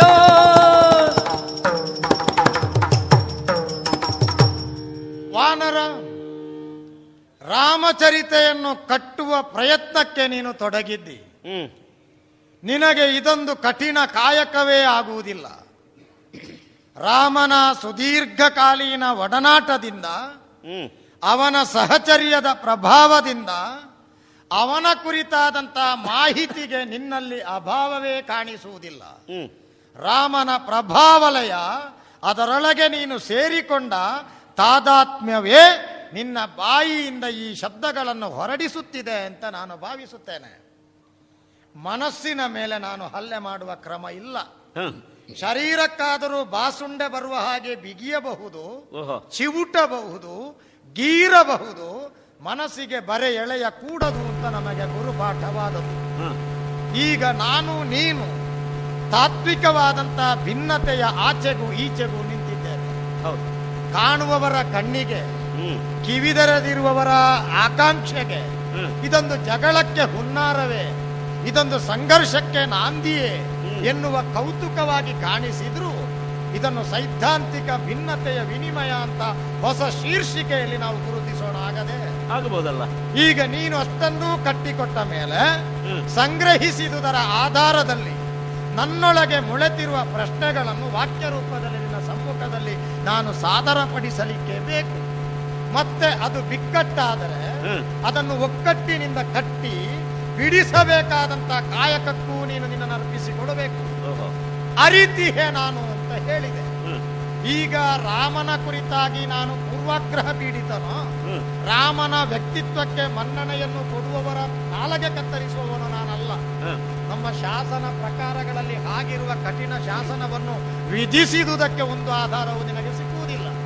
ಆದರೂ ನಮ್ಮಲ್ಲೊಂದು ನಂಬುಗೆ, ನಾವು ಹಿಂದಿನಿಂದಲೇ ಪಾಲಿಸಿಕೊಂಡು ಬಂದಂತ ಒಂದು ಕ್ರಿಯೆ, ಒಂದು ಕರ್ಮ ಉಳಿದವರನ್ನು ನಂಬಗೊಡುವುದಿಲ್ಲ ಅಷ್ಟು ಸುಲಭದಲ್ಲಿ. ಈಗ ರಾಮನ ಕುರಿತಾಗಿ ನೀನು ಅಷ್ಟು ಹೇಳಿದ್ರೆ ಅಲ್ಲಿಗೆ ಸಂಬಂಧಪಟ್ಟು ಹೊರಗೆ ಕೈ ಹಚ್ಚುವುದಿಲ್ಲ. ನಾನು ಅರಿತ ಹಾಗೆ ಕೆಲವು ಸಂದೇಹಗಳಿದ್ದಾವೆ. ಈಗ ಮೊಟ್ಟ ಮೊದಲನೆಯದ್ದಾಗಿ ರಾಮನನ್ನು ನೀನು ಕಲಿ ಅಂತ ಗುರುತಿಸುವಾಗ ಕಲಿ ಎನ್ನುವವನಿಗೆ ಕೊಡಬಹುದಾದ ವಿವರಣೆ ಏನು ಎನ್ನುವುದನ್ನು ನಿನ್ನ ಅರ್ಥದಲ್ಲಿ ಕಟ್ಟಿಕೊಟ್ಟೇ ಹೊರತು ಜಗತ್ತಿನಲ್ಲಿ ಅದಕ್ಕಿರಬಹುದಾದ ಬೇರೆ ಮುಖಗಳನ್ನು ನೀನು ತಿಳಿಯುವುದರಲ್ಲಿ ಶ್ರಮ ವಹಿಸಲಿಲ್ಲವೋ ಅಸಡ್ಡೆ ತೋರುತ್ತಿದ್ಯೋ ಅರ್ಥವಾಗುವುದಿಲ್ಲ. ಕಲಿ ಎನ್ನುವವನು ಏಕಾಂಗ ಶೂರನಾಗಿರಬೇಕು. ಕಲಿ ಎನ್ನುವವನು ಉಳಿದವರಿಗೆ ಕಲಿಸುವ ಪ್ರಭುತ್ವವನ್ನು ಹೊಂದಿರಬೇಕು. ಕಲಿ ಎನ್ನುವವನು ಯಾವತ್ತೂ ಆಶ್ರಿತನಾಗಕೂಡದು, ಅನಾಥನಾಗಕೂಡದು, ಒಂಟಿ ಪ್ರಜ್ಞೆಯಿಂದ ಬಳಲಕೂಡದು, ಅನ್ಯರ ಸಹಾಯಕ್ಕಾಗಿ ಕತ್ತೆತ್ತಿ ನೋಡುವ ಕಾಂಕ್ಷಿಯಾಗಕೂಡದು. ಇದಿಷ್ಟು ಕಲಿತನಕ್ಕೆ ಸಾಕ್ಷ್ಯಗಳು. ಈಗ ರಾಮನಲ್ಲಿ ನೀನು ಹೇಳಿದ್ದು ಒಂದುಂಟೆ ಹೊರತು ನಾನು ಹೇಳಿದ ಇಷ್ಟರಲ್ಲಿ ಒಂದಾದರೂ ಉಂಟೋ ನೋಡತ್ತೆ.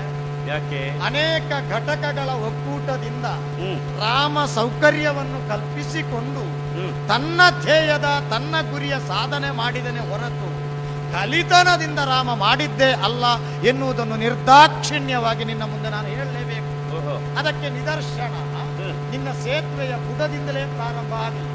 ಬುಡದಿಂದ ಪ್ರಾರಂಭ ಮಾಡಿದರೆ ತಾನೇ ಸುಗಮವಾಗಿ ತುದಿಗೆ ತಲುಪುವುದು, ಶಾಖೆಗಳಿಗೆ ವಿಸ್ತರಿಸಲ್ಪಡುವುದು. ಆದ್ದರಿಂದ ಬುಡದಲ್ಲಿ ನನ್ನ ಅರ್ಥ ಏನು, ನನ್ನ ಕಲ್ಪನೆ ಏನು? ಈಗ ರಾಮ ಸೀತಾನ್ವೇಷಣೆಯನ್ನು ಮಾಡುವಲ್ಲೇ ಅನ್ಯರ ಸಹಾಯವನ್ನು ಪಡೆದಿದ್ದಾನೆ.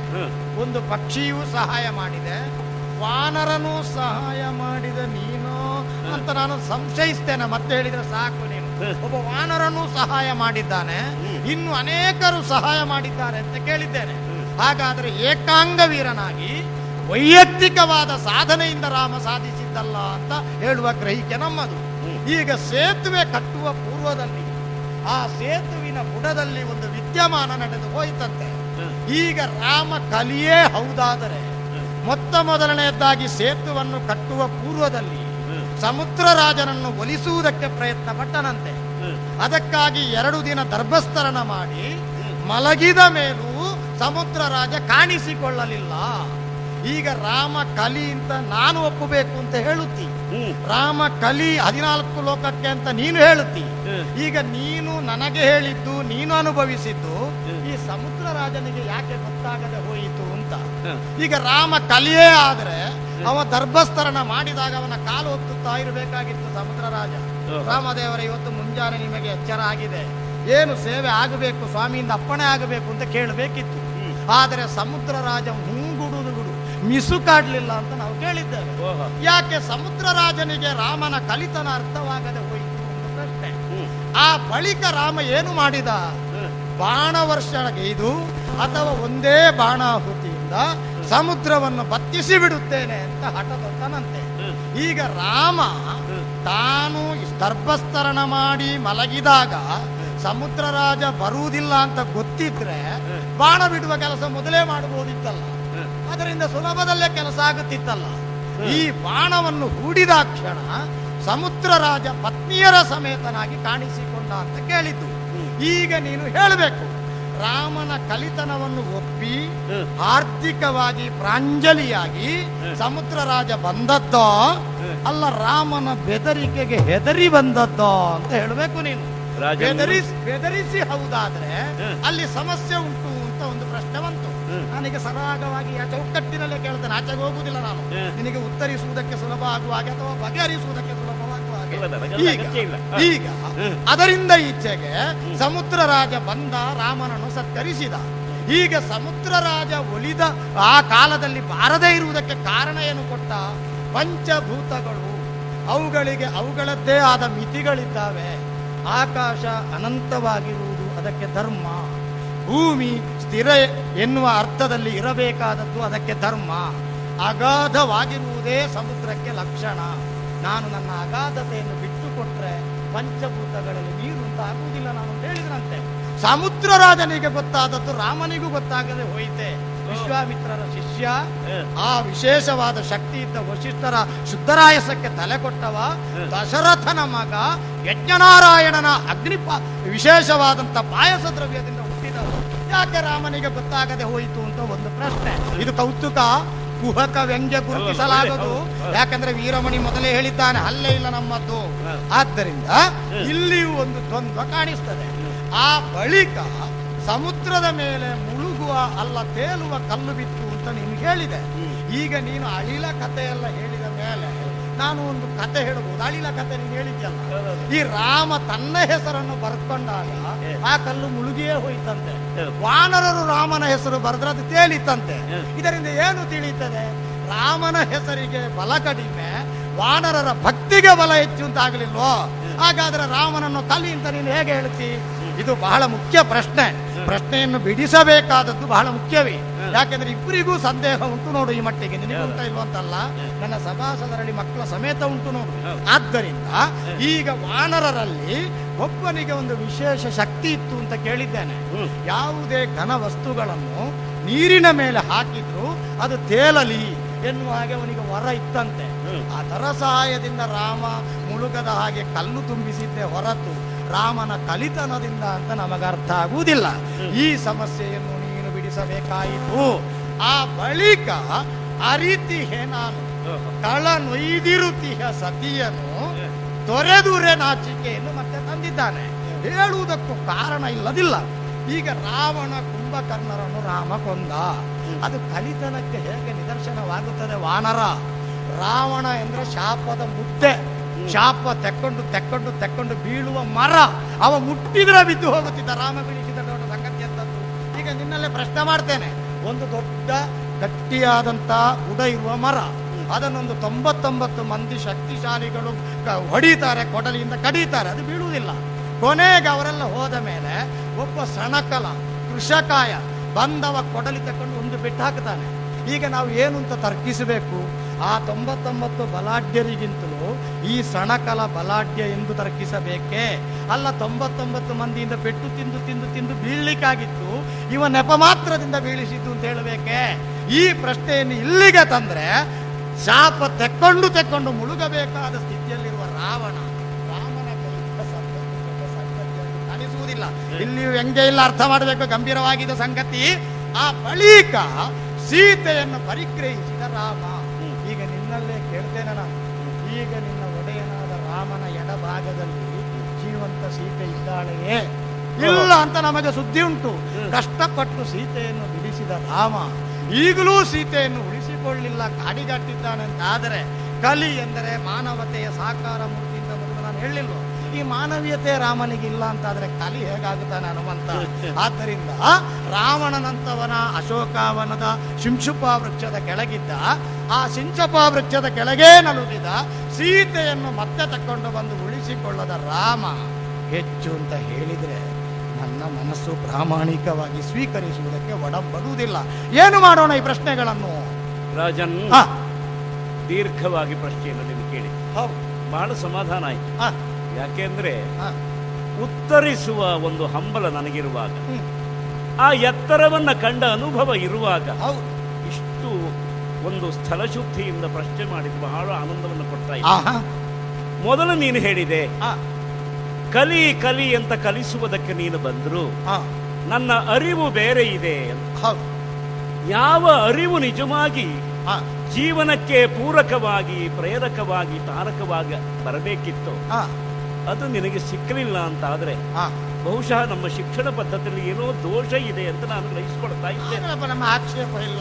ಆದ್ದರಿಂದಲೇ ಸರಿಯಾದಂತಹ ಒಂದು ಶಿಕ್ಷಣ ಕ್ರಮವನ್ನು ರೂಪಿಸುವುದಕ್ಕೆ ಒಂದು ಮಂತ್ರಣ ಬೇಕದಕ್ಕೆ, ಒಂದು ಅಭಿಮಂತ್ರಣ ಬೇಕು ಶಿಕ್ಷಣಕ್ಕೆ.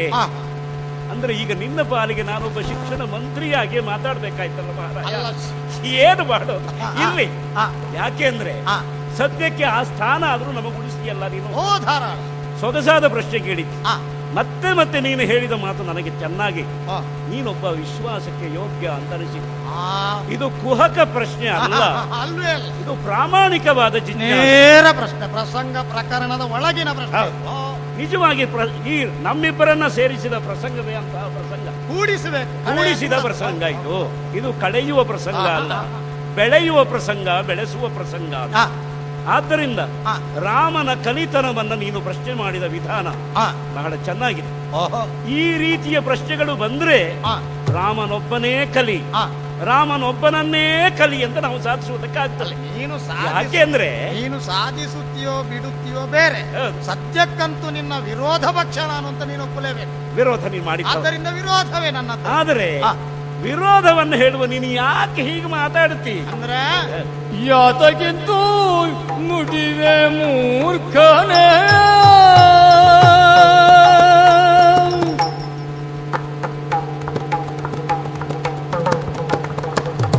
ಯಾತಕ್ಕಿಂತೂ ನುಡಿವೆ ಮೂರ್ಖನೇ, ಲೋಕಮಾತೆ ಸೀತೆ ಭುವನ ಖ್ಯಾತೆ ಆದಿಶಕ್ತಿ ಮೂಢನೆ. ಯಾತಕ್ಕಿಂತೂ ನುಡಿವೆ ಮೂರ್ಖನೇ, ಲೋಕಮಾತೆ ಸೀತೆ ಭುವನ ಖ್ಯಾತೆಯಾದಿಶಕ್ತಿ ಮೂಢನೆ. ಲೋಕಮಾತೆ ಸೀತೆ ಭುವನ ಖ್ಯಾತೆಯಾದಿಶಕ್ತಿ ಮೂಢನೆ. ಲೋಕಮಾತೆ ಸೀತೆ ಭುವನ ಖ್ಯಾತೆ ಸೀತೆ ಭುವನ ಭುವನ ಖ್ಯಾತ ಆದಿಶಕ್ತಿ ಮೂಢನೇ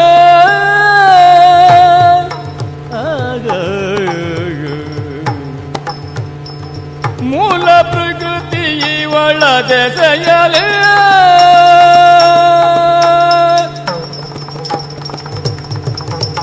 ಮೂಲ ಪ್ರಕೃತಿ ಇವಳ ದೆಸೆಯಲಿ ಕಳರ ನೀರ್ಮೂಲ ಗೈವ ನೆವನದಿಂದಲೀ ಮೂಲ ಪ್ರಕೃತಿ ಇವಳ ದೆಸೆಯಲಿ ಕಳರ ನಿರ್ಮೂಲ ಗೈವ ನೆವನದಿಂದಲೇ ಕಳರ ನಿರ್ಮೂಲ ಗೈವ ನೆವನದಿಂದಲೀಗೆ ಮೂಲ ಪ್ರಕೃತಿ ಇವಳ ದೆಸೆಯಲೇ ಕಳರ ನಿರ್ಮೂಲ ಗೈವ ನೆವನದಿಂದಲೀಗೆ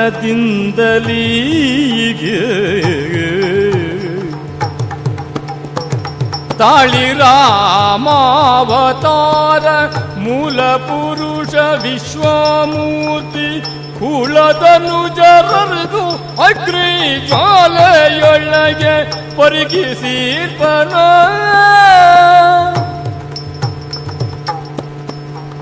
ತಾಳಿ ರಾಮಾವತಾರ ಮೂಲ ಪುರುಷ ವಿಶ್ವಮೂರ್ತಿ ಕುಳದನುಜರದು ಅಗ್ನಿ ಜ್ವಾಲೆಯೊಳಗೆ ಪರಿಗಿಸಿರ್ಪನೋ ಕೂಳ ಧನುಜರ್ ಅರಿದು ಅಗ್ನಿ ಜ್ವಾಲೆಗಳಿಗೆ ಪರಿಗಿಸಿರ್ಪನೋ ಸತಿಯನ ಮೇಲೆ ಕೂಡಿ ಮೋದಗೊಂಡನು ಕೂಳ ಧನುಜರರಿದು ಅಗ್ನಿ ಜ್ವಾಲೆಯೊಳಗೆ ಪರಿಗಿಸಿರ್ಪನೋ ಸತಿಯನ ಮೇಲೆ ಕೂಡಿ ಸತಿಯನ್ ಆಮೇಲೆ ಕೂಡಿ ಮುದವ ತಾಳ್ದನು ಮುದವ ತೋರ್ದನು ಸತಿಯನ್ ಆಮೇಲೆ ಕೂಡಿ ಮುದವ ತಾಳ್ದನು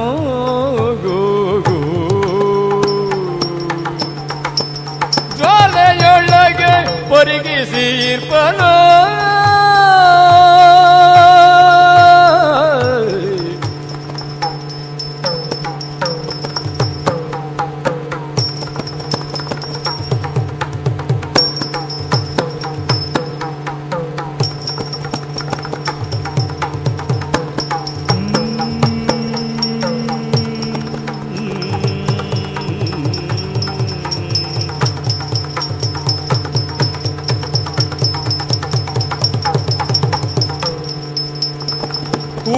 ಕುಳದನುಜರರಿದು ಅಗ್ನಿ ಜ್ವಾಲೆಯೊಳಗೆ ಪರಿಗಿಸಿರ್ಪನ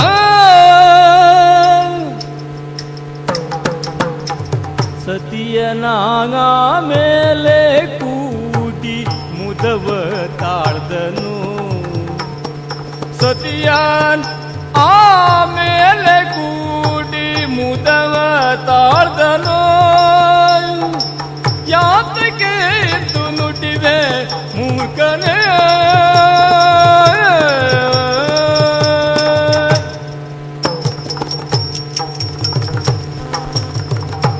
ರಾಜನ್ ವಾನರ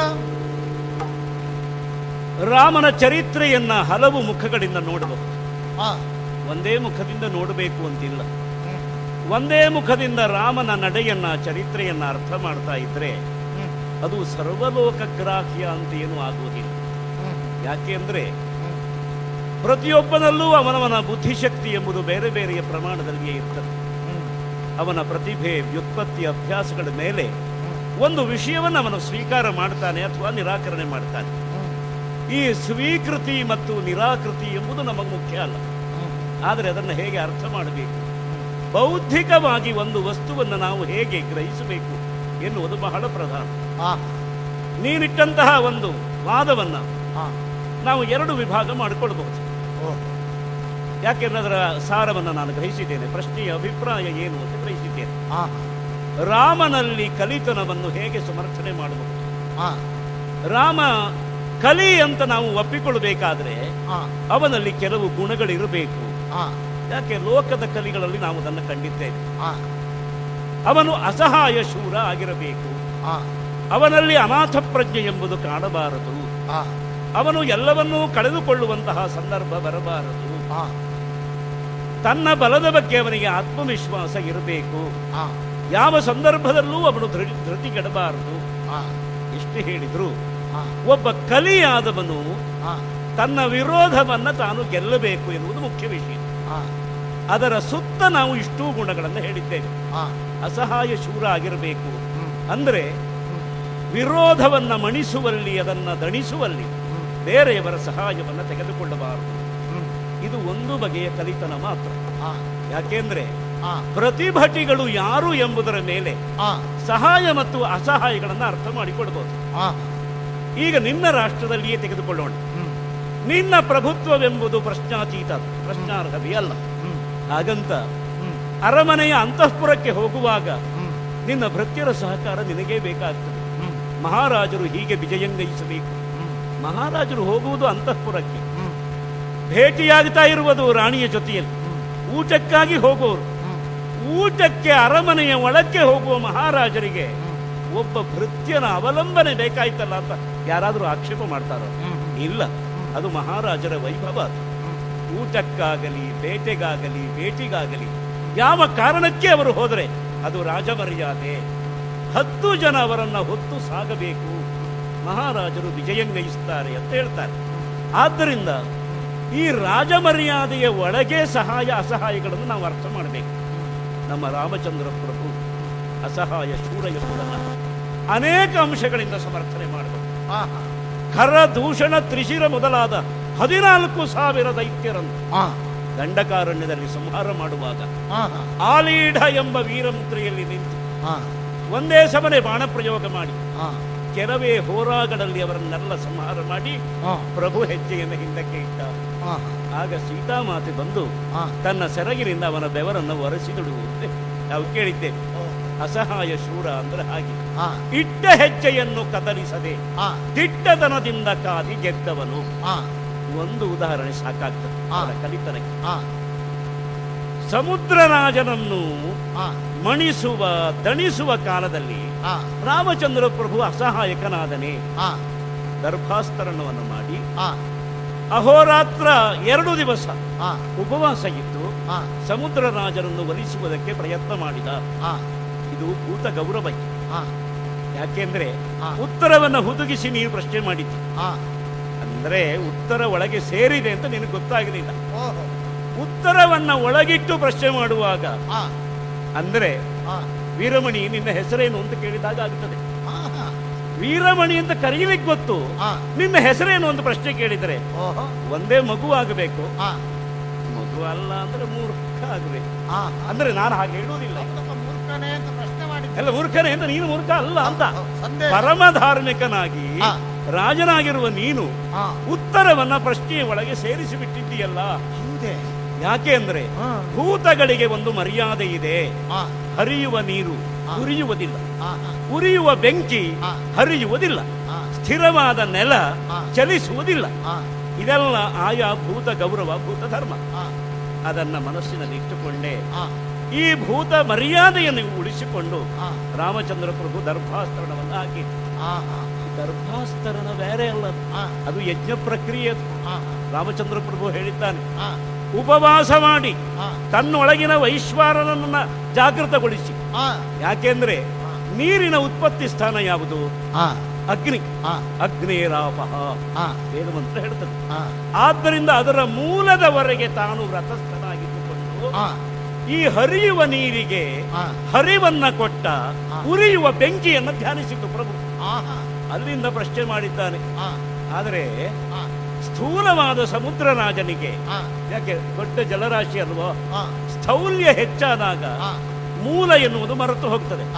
ಮೂಲ ಮರೆತಾಗ ಮೂಲ ಮರೆತವನ ಚೂಲ ಹಿಡಿಯುವುದಕ್ಕಾಗಿ, ಅವನ ಚೂಡವನ್ನು ಹಿಡಿಯುವುದಕ್ಕಾಗಿ ಕೋದಂಡ ಪ್ರಾಣಿಯಾಗಿ ನಿಂತಿತ್ತು. ಅದಕ್ಕೆ ನಾರಿ ಬಂಧನ ಮಾಡಿ ಧನುಷ್ಠಂಕಾರ ಮಾಡಿ ಬಾಣ ಪ್ರಯೋಗ ಮಾಡಲೇ ಇಲ್ಲ. ಒಂದು ಸಾರಿ ಟಂಕಾರ ಮಾಡಿದಾಗ ಆ, ಸ್ಥೂಲನಾದ ಸಮುದ್ರ ರಾಜನಿಗೆ ಆ, ತನ್ನ ಮೂಲ ನೆನಪಾಯಿತು. ಆ, ಬಂದವನು ಬೆಂಕಿ, ಆ. ನಾನು ಹರಿಯುವ ನೀರಾಗಿ ಆ. ಹರಿಯುವುದಕ್ಕೆ ಸಾಧ್ಯ ಇಲ್ಲ. ಓಹೋ. ಬೆಂಕಿ ಉರಿಯುವಾಗ ಆ. ತನ್ನ ಹೊಟ್ಟೆಯೊಳಗೆ ಒಂದು ಬೆಂಕಿ ಇದೆಯಲ್ಲ, ಒಡವ, ಆ, ಆ, ಅದು ಉರಿಲಿಕ್ಕೆ ಶುರುವಾಯಿತು. ಆ, ಆಗ ಸಮುದ್ರ ರಾಜ ಶರಣಾಗಿದ್ದಾರೆ. ಆ, ಆ.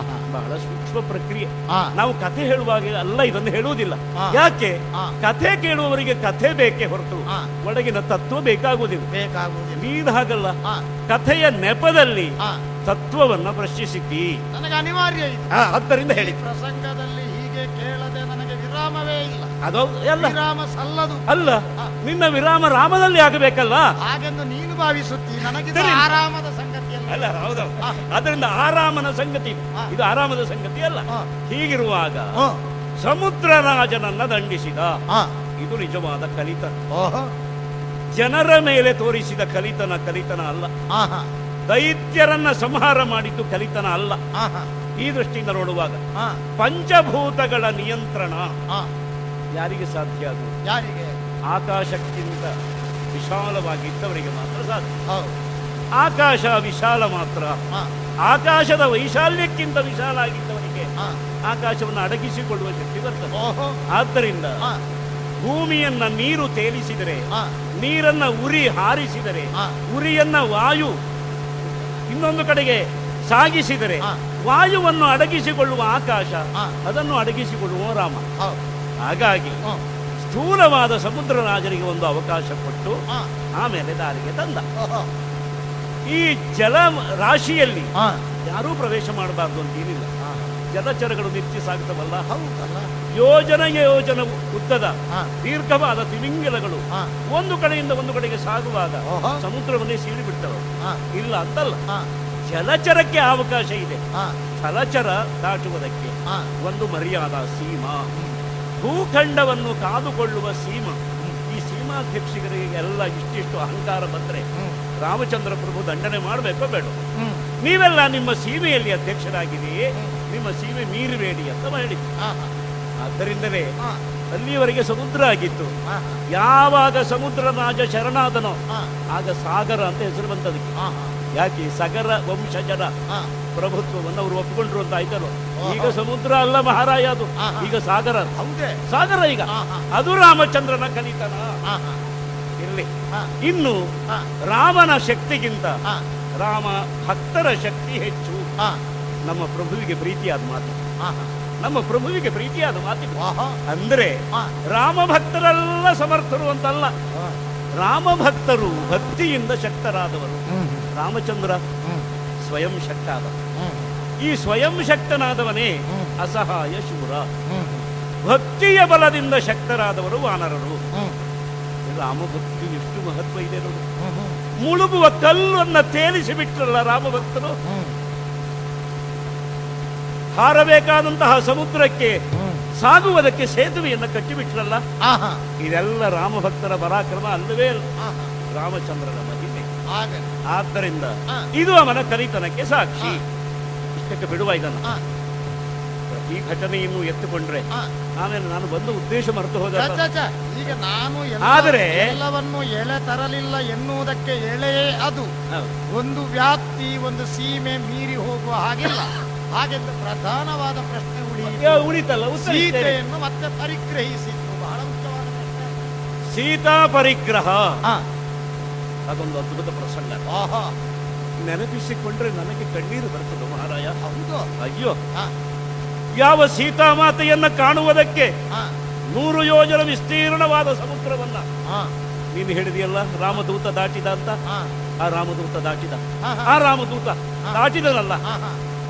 ಅವನೀ ರಾಮದೂತ ಅಂತ ನೀನು ಗ್ರಹಿಸುವುದಾದ್ರೆ ಅಲ್ಲ, ಆ ರಾಮದೂತ ಅಂತ ಹೇಳುವಾಗ ನಿನ್ನ ರೋಮಗಳು ಯಾಕೆ ನಿಮಗೆ ನಿಲ್ಲುವುದು? ಅಂದ್ರೆ ಈಗ ಆ ದೂತ ನಿಮಗೇನು ಸಂಬಂಧ? ನನ್ನ ನಾಲಿಗೆಗಿಂತ ಅವರು ಮೇಲಕ್ಕೆ ನಿಲ್ಲುವ ಈ ರೋಮಗಳು ಯಾಕೆ ಅಂದ್ರೆ ಆ ರಾಮದೂತ ಅಂತ ಹೇಳಬೇಡ, ಈ ರಾಮದೂತ ಅಂತ ಹೇಳುವಂತ ರೋಮಗಳೇ ಹೇಳ್ತಾ ಇವೆ. ಅಂದ್ರೆ ನೀನು ಅಂಜನೆ ನಿನ್ನ ಗುರುತು ಈಗ ಸಿಕ್ಕಿತು ನೋಡು ನನಗೆ. ಸಿಕ್ಕಿತು ಅಂದ್ರೆ ನಾನು ಅಂತ ಹೇಳ್ಕೊಳ್ಳಿಕ್ಕೆ ನನಗಾಗೋದು ಬೇಡಪ್ಪ.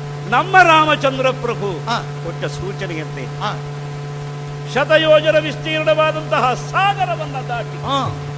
ಆ ಸೀತಾ ಮಾತೆಯನ್ನು ಕಂಡವ ನಾನು. ಆಹಾ ಛೇ, ಹಾ ದುಷ್ಕರಂಕೃತವಾನ್ ರಾಮ. ಹಾ ಯಾಕೆಂದ್ರೆ ಹಾ ಆ ಸೀತೆಯ ಸೌಂದರ್ಯ ಹಾ ಪ್ರಪಂಚದ ಎಲ್ಲ ತಾಯಂದಿರ ಸೌಂದರ್ಯದ ಕನಿಷ್ಠವಾದ ರೂಪ. ತಾಯ್ತನಕ್ಕೆ ಸೀತೆಯಂತೆ ಹಾ ಆದ್ದರಿಂದ ಅವಳು ಲೋಕಮಾತೆ. ಆಹಾ ಅವಳಿಗೆ ಎಷ್ಟು ಜನ ಮಕ್ಕಳಾಗಿದ್ದಾರೆ ಅಂತ ಕೇಳಬೇಡ ಪುಣ್ಯಾತ್ಮ. ಆಹಾ ನೀನು ಪ್ರಶ್ನೆ ಹಾಗೆ ಮಾಡಿದ್ದಿ. ಅಲ್ಲಲ್ಲ, ನಾನು ಪ್ರಶ್ನೆ ಮಾಡ್ಲಿಲ್ಲ, ಮಕ್ಕಳೆಷ್ಟು ಅಂತ ಕೇಳಲಿಲ್ಲ. ಅಲ್ಲ, ಯಾಕೆಂದ್ರೆ ಅವಳಿಗೆ ಮಕ್ಕಳು ಆಗಿದ್ದಿದ್ರೆ ಆ ಮಕ್ಕಳಿಗೆ ಮಾತ್ರ ಅವಳು ತಾಯಿ ಆಗ್ತಿತ್ತು. ಈಗ ಹಾಗಲ್ಲ, ಲೋಕಮಾತೆ ಆಗಿದ್ದಾಳ, ಸರ್ವರ ಮಾತೆ, ಸರ್ವರ ಮಾತೆ. ಭಾವನಾತ್ಮಕವಾದಂತಹ ನಿಲುಮೆ ನಿನ್ನದು ನೋಡದಲ್ಲ. ಅಂತಹ ಸೀತಾ ಮಾತೆಯನ್ನ ಕಾಣುವಾಗ ರಾಮಚಂದ್ರ ಪ್ರಭು ಎಂತಹ ಕಠಿಣವಾದ ಸ್ಥಿತಿಯಲ್ಲಿದ್ದಾನೆ ಅಂತ ನಮಗನಿಸಿತು. ಒಂದೇ ಸಮನೆ ರಾಮನಾಮವನ್ನು ಉಚ್ಚರಿಸಿದ. ಆ ರಾಮನಾಮವೇ ಉಸಿರಾಗಿ, ರಾಮನಾಮವೇ ಬಸಿರಾಗಿ ಇದ್ದ ಲೋಕಮಾತೆ ಅವಳನ್ನ ಹೇಗಾದರೂ ಮಾಡಿ ಪ್ರಭುವಿನ ಪಾದಗಳಿಗೆ ಒಪ್ಪಿಸಿಬಿಡಬೇಕು ಅಂತ ನಾನು ಕೇಳಿದ್ರೆ ಅವಳು ಹೇಳಿದ್ರು, ಮಗು ಆಂಜನೇಯ, ನೀನು ಹೇಳ್ತೀನಿ, ನಿನಗೆ ಸಾಮರ್ಥ್ಯ ಇದೆ, ನಿನ್ನ ಹೆಗಲ ಮೇಲೆ ಕುಳಿತುಕೊಂಡ್ರೆ ನೀನು ಕೆಲವೇ ಕ್ಷಣಗಳಲ್ಲಿ ನನ್ನ ಪತಿದೇವರನ್ನ ಕಾಣಿಸಿ ಬಿಡ್ತೀವಿ. ಇಲ್ಲ ಅಂತಲ್ಲ, ನನ್ನನ್ನು ಅಪಹರಣ ಮಾಡಿ ರಾವಣ ಇಲ್ಲಿಗೆ ಕರೆದುಕೊಂಡು ತಂದಿದ್ದಾನೆ. ನೀನು ರಾಮದೂತನಾಗಿ ಅಪಹರಣ ಮಾಡಿದ್ರೆ ರಾವಣನ ಸ್ಥಾನಕ್ಕೆ ರಾಮಚಂದ್ರ ಪ್ರಭುವನ್ನ ನಿಲ್ಲಿಸ್ತೀಯಲ್ಲ ಅಂತ ಹೇಳಿಬಿಟ್ಟು ಆ ತಾಯಿ. ರಾವಣನಿಗಿಂತ ರಾಮ ಎತ್ತರದಲ್ಲಿರಬೇಕು, ರಾವಣನಿಗಿಂತ ರಾಮ ಪಾರಮಾರ್ಥಿಕವಾಗಿ ನಡ್ಕೊಳ್ಬೇಕು ಅಂತ ಬಯಸಿದ ಆ ತಾಯಿ. ಆ ತಾಯಿಯನ್ನ ಕರೆದುಕೊಂಡು ಬಂದವನ, ಅಶೋಕವನದಿಂದ ಕರೆದುಕೊಂಡು ಬಂದವನ. ರಾವಣ ಕುಂಭಕರ್ಣಾದಿಗಳ ಸಂಹಾರ ಆಗಿ ರಾಮಚಂದ್ರ ಪ್ರಭು ಉಗ್ರವದನನಾಗಿದ್ದಾನೆ. ಆಗ ಸೀತಾ ಮಾತೆಯನ್ನ ಕರೆದುಕೊಂಡು ಬಂದಾಗ ಸೀತೆ ತನ್ನ ಪಾರಿಶುದ್ಧ್ಯವನ್ನ ತೋರಿಸಲಿ ಅಂತ ಪ್ರಭು ಅಪ್ಪಣೆ ಕೊಟ್ಟು ಆಗ ನಮ್ಮ ನಾಲಿಗೆ ಎಲ್ಲ ಜಡಾಗಿ ಹೋಯಿತು. ನಮ್ಮವರೆಲ್ಲ ಚಿತ್ರದಲ್ಲಿ ಕೊರೆಯಲ್ಪಟ್ಟವರಂತೆ ಬರೆಯಲ್ಪಟ್ಟವರಂತೆ ಚಕಿತರಾಗಿ ಬಿಟ್ಟು. ಯಾಕೆಂದ್ರೆ ಆ ಮಹಾಮಾತೆಯನ್ನು ಕಾಣುವಾಗ ಪಾರಿಶುದ್ಧಕ್ಕೆ ಸೀತೆ ಎಂಬುದು ಹೆಸರು, ಪರಿಶುದ್ಧಿಗೆ ಸೀತೆ ಎಂಬುದು ಹೆಸರು. ಪ್ರಭು ಅದನ್ನ ಪರೀಕ್ಷೆ ಮಾಡಿಬಿಟ್ನಲ್ಲ. ನಮಗೆಲ್ಲ ಅದು ಅಗ್ನಿ ಪರೀಕ್ಷೆ ಆಯಿತು. ಆದರೆ ಸೀತಾ ಮಾತೆಗೆ ಅದು ಕೆಂಪು ಬಣ್ಣದ ಕೆಂಡ ಸಂಪಿಗೆಯ ಹೂವಿನ ಪರೀಕ್ಷೆ ಆಯಿತು. ಅವಳೇ ಸಂಕಲ್ಪದಿಂದ ನಿರ್ಮಿಸಿಕೊಂಡ ಅಗ್ನಿಯಲ್ಲಿ ಪ್ರವೇಶ ಮಾಡಿಬಿಟ್ಟು ಅಗ್ನಿಯಲ್ಲಿ ದಗ್ಧವಾಗದ ಹೊಂಬಣ್ಣವನ್ನ ಚಿಮ್ಮಿಸಿದ ಆ ರುಕ್ಮವರ್ಣದ ಸೀತೆ ಅಗ್ನಿ ಪರಿಶುದ್ಧ. ಆಮೇಲೆ ರಾಮಚಂದ್ರ ಪ್ರಭು ಸ್ವೀಕಾರ ಮಾಡಿದ್ದಾನೆ, ಮೋದದಿಂದ ಅವಳ ಜೊತೆಗಿದ್ದಾನೆ. ಅಂದ್ರೆ ಪಾತಿವ್ರತ್ಯದ ಪರೀಕ್ಷೆ ಅದು ಅಗ್ನಿ ಪರೀಕ್ಷೆ. ಅದನ್ನ ಪ್ರಭು ಪ್ರಪಂಚಕ್ಕೆ ಕಾಣಿಸಿಕೊಟ್ಟಿದ್ದಾನೆ. ಆದ್ದರಿಂದ ಪತಿಗಾಗಿ ಬದುಕುವುದು ಬೆಂಕಿಯಲ್ಲಿ ಬಾಣನೆಯಲ್ಲಿ ಹುರಿದಂತೆ, ಬೆಂಕಿಯಲ್ಲಿ ಬದುಕಿದಂತೆ ಎಂಬುದನ್ನು ತೋರಿಸಿಕೊಟ್ಟಿದ್ದಾನೆ. ಆದ್ದರಿಂದ ಪರಿಶುದ್ಧಳಾದ ಸೀತೆಯನ್ನು ರಾಮಚಂದ್ರ ಪ್ರಭು ಸ್ವೀಕಾರ ಮಾಡಿ. ಹಾಗಾದರೆ ಸೀತೆ ಸೀತೆ ಅಲ್ಲ, ಅಲ್ಲ ಜನಕಜ ಅಲ್ಲ, ಅಲ್ಲ, ರಾಮನಲ್ಲ. ಹೌದು. ಮತ್ತೆ ಯಾರು ಅಂತ ಹೇಳಿದ್ರೆ ಅಂದ್ರೆ ಮೇಲ್ನೋಟಕ್ಕೆ ಜನಕಜ ಸೀತಾ, ಜನಕಜ ಮಾತ ರಾಮಚಂದ್ರ ಮೇಲ್ನೋಟಕ್ಕೆ. ಆದ್ರೆ ಒಳಗೆ ಹೋಗಿ ನೋಡುವಾಗ ಯಾವುದು ಲೌಕಿಕವೋ ಅದು ಲೋಕೋತ್ತರವೂ ಆಗಬಲ್ಲದು, ಯಾವುದು ಲೋಕೋತ್ತರವೋ ಅದು ಅಲೌಕಿಕವೂ ಆಗಬಲ್ಲದು. ಒಣಗಿದ ಎರಡು ಕಟ್ಟಿಗೆಯ ತುಂಡುಗಳು ಕುಟ್ಟಿಕೊಳ್ಳುವಾಗ ಬೆಂಕಿ ಹುಟ್ಟುತ್ತದೆ ಘರ್ಷಣೆಯಿಂದ. ಹುಟ್ಟಿದ ಬೆಂಕಿ ಅದು ಲೌಕಿಕ. ಎರಡು ಬೆಣಚು ಕಲ್ಲುಗಳನ್ನು ಹೊಡೆದಾಗ ಹುಟ್ಟುವ ಬೆಂಕಿ ಲೌಕಿಕ. ಅದರ ಜೊತೆಗೆ ಸಮಿತ್ತನ್ನು ಸೇರಿಸಿದರೆ ಲೋಕೋತ್ತರವಾದ ಅಗ್ನಿ ಅಂತ ಆಗುತ್ತದೆ. ದೇವತೆಗಳನ್ನ ಕರೆದು ಆಜ್ಯಾದಿ ಆಹುತಿಗಳನ್ನ ಕೊಡುವಾಗ ಅದು ಅಲೌಕಿಕವಾದ ಅಗ್ನಿ. ಯಾವುದು ಮೊದಲು ಲೌಕಿಕವೋ ಅದೇ ಲೋಕೋತ್ತರ, ಯಾವುದು ಲೋಕೋತ್ತರವೋ ಅದೇ ಅಲೌಕಿಕ. ಆಳಕ್ಕೆ ಇಳಿಯುವ ಒಳಕ್ಕೆ ಹೋಗುವ ಶಕ್ತಿ ಮಾತ್ರ ಬೇಕು. ಮೇಲ್ನೋಟಕ್ಕೆ ನೋಡುವಾಗ ದಶರಥ ಮಹಾರಾಜನ ಮಗ ರಾಮಚಂದ್ರ. ಹಾಗಾದ್ರೆ ಮೂಲದಲ್ಲಿ ಈ ಪ್ರಪಂಚವೇ ಯಾವ ಒಂದು ತೇಜಸ್ಸಿನಿಂದ ವಿಕಸಿತ ಆಯಿತು ಅಂದ್ರೆ ಹಾ ಜ್ಯೋತಿರ್ಮೇಧದ ಪ್ರಭುವೇ ಹಾ ಯೋಚನೆ ಮಾಡು. ಏನು ಸದೇವ ಸೌಮ್ಯದ ಮಗ್ರಾಸಿ, ಹಾ ಪ್ರಪಂಚದ ಉಗಮದ ಮೊದಲು ಒಂದು ತೇಜಸ್ಸು ಹಾ ತನಗೆ ತಾನೇ ಬೆಳಗುತ್ತ ಹಾ ಆ ಬೆಳಕನ್ನು ತನ್ನೊಳಗೆ ತಾನೇ ಒದಗಿಸಿಕೊಳ್ಳುತ್ತಾ ಇತ್ತಲ್ಲ, ಹಾ ಹಾ ಆ ಬೆಳಕದು ಹಾ ಪ್ರಪಂಚವನ್ನೆಲ್ಲ ಬೆಳಕುವುದು ವ್ಯಾಪಕವಾದ ಬೆಳಕು.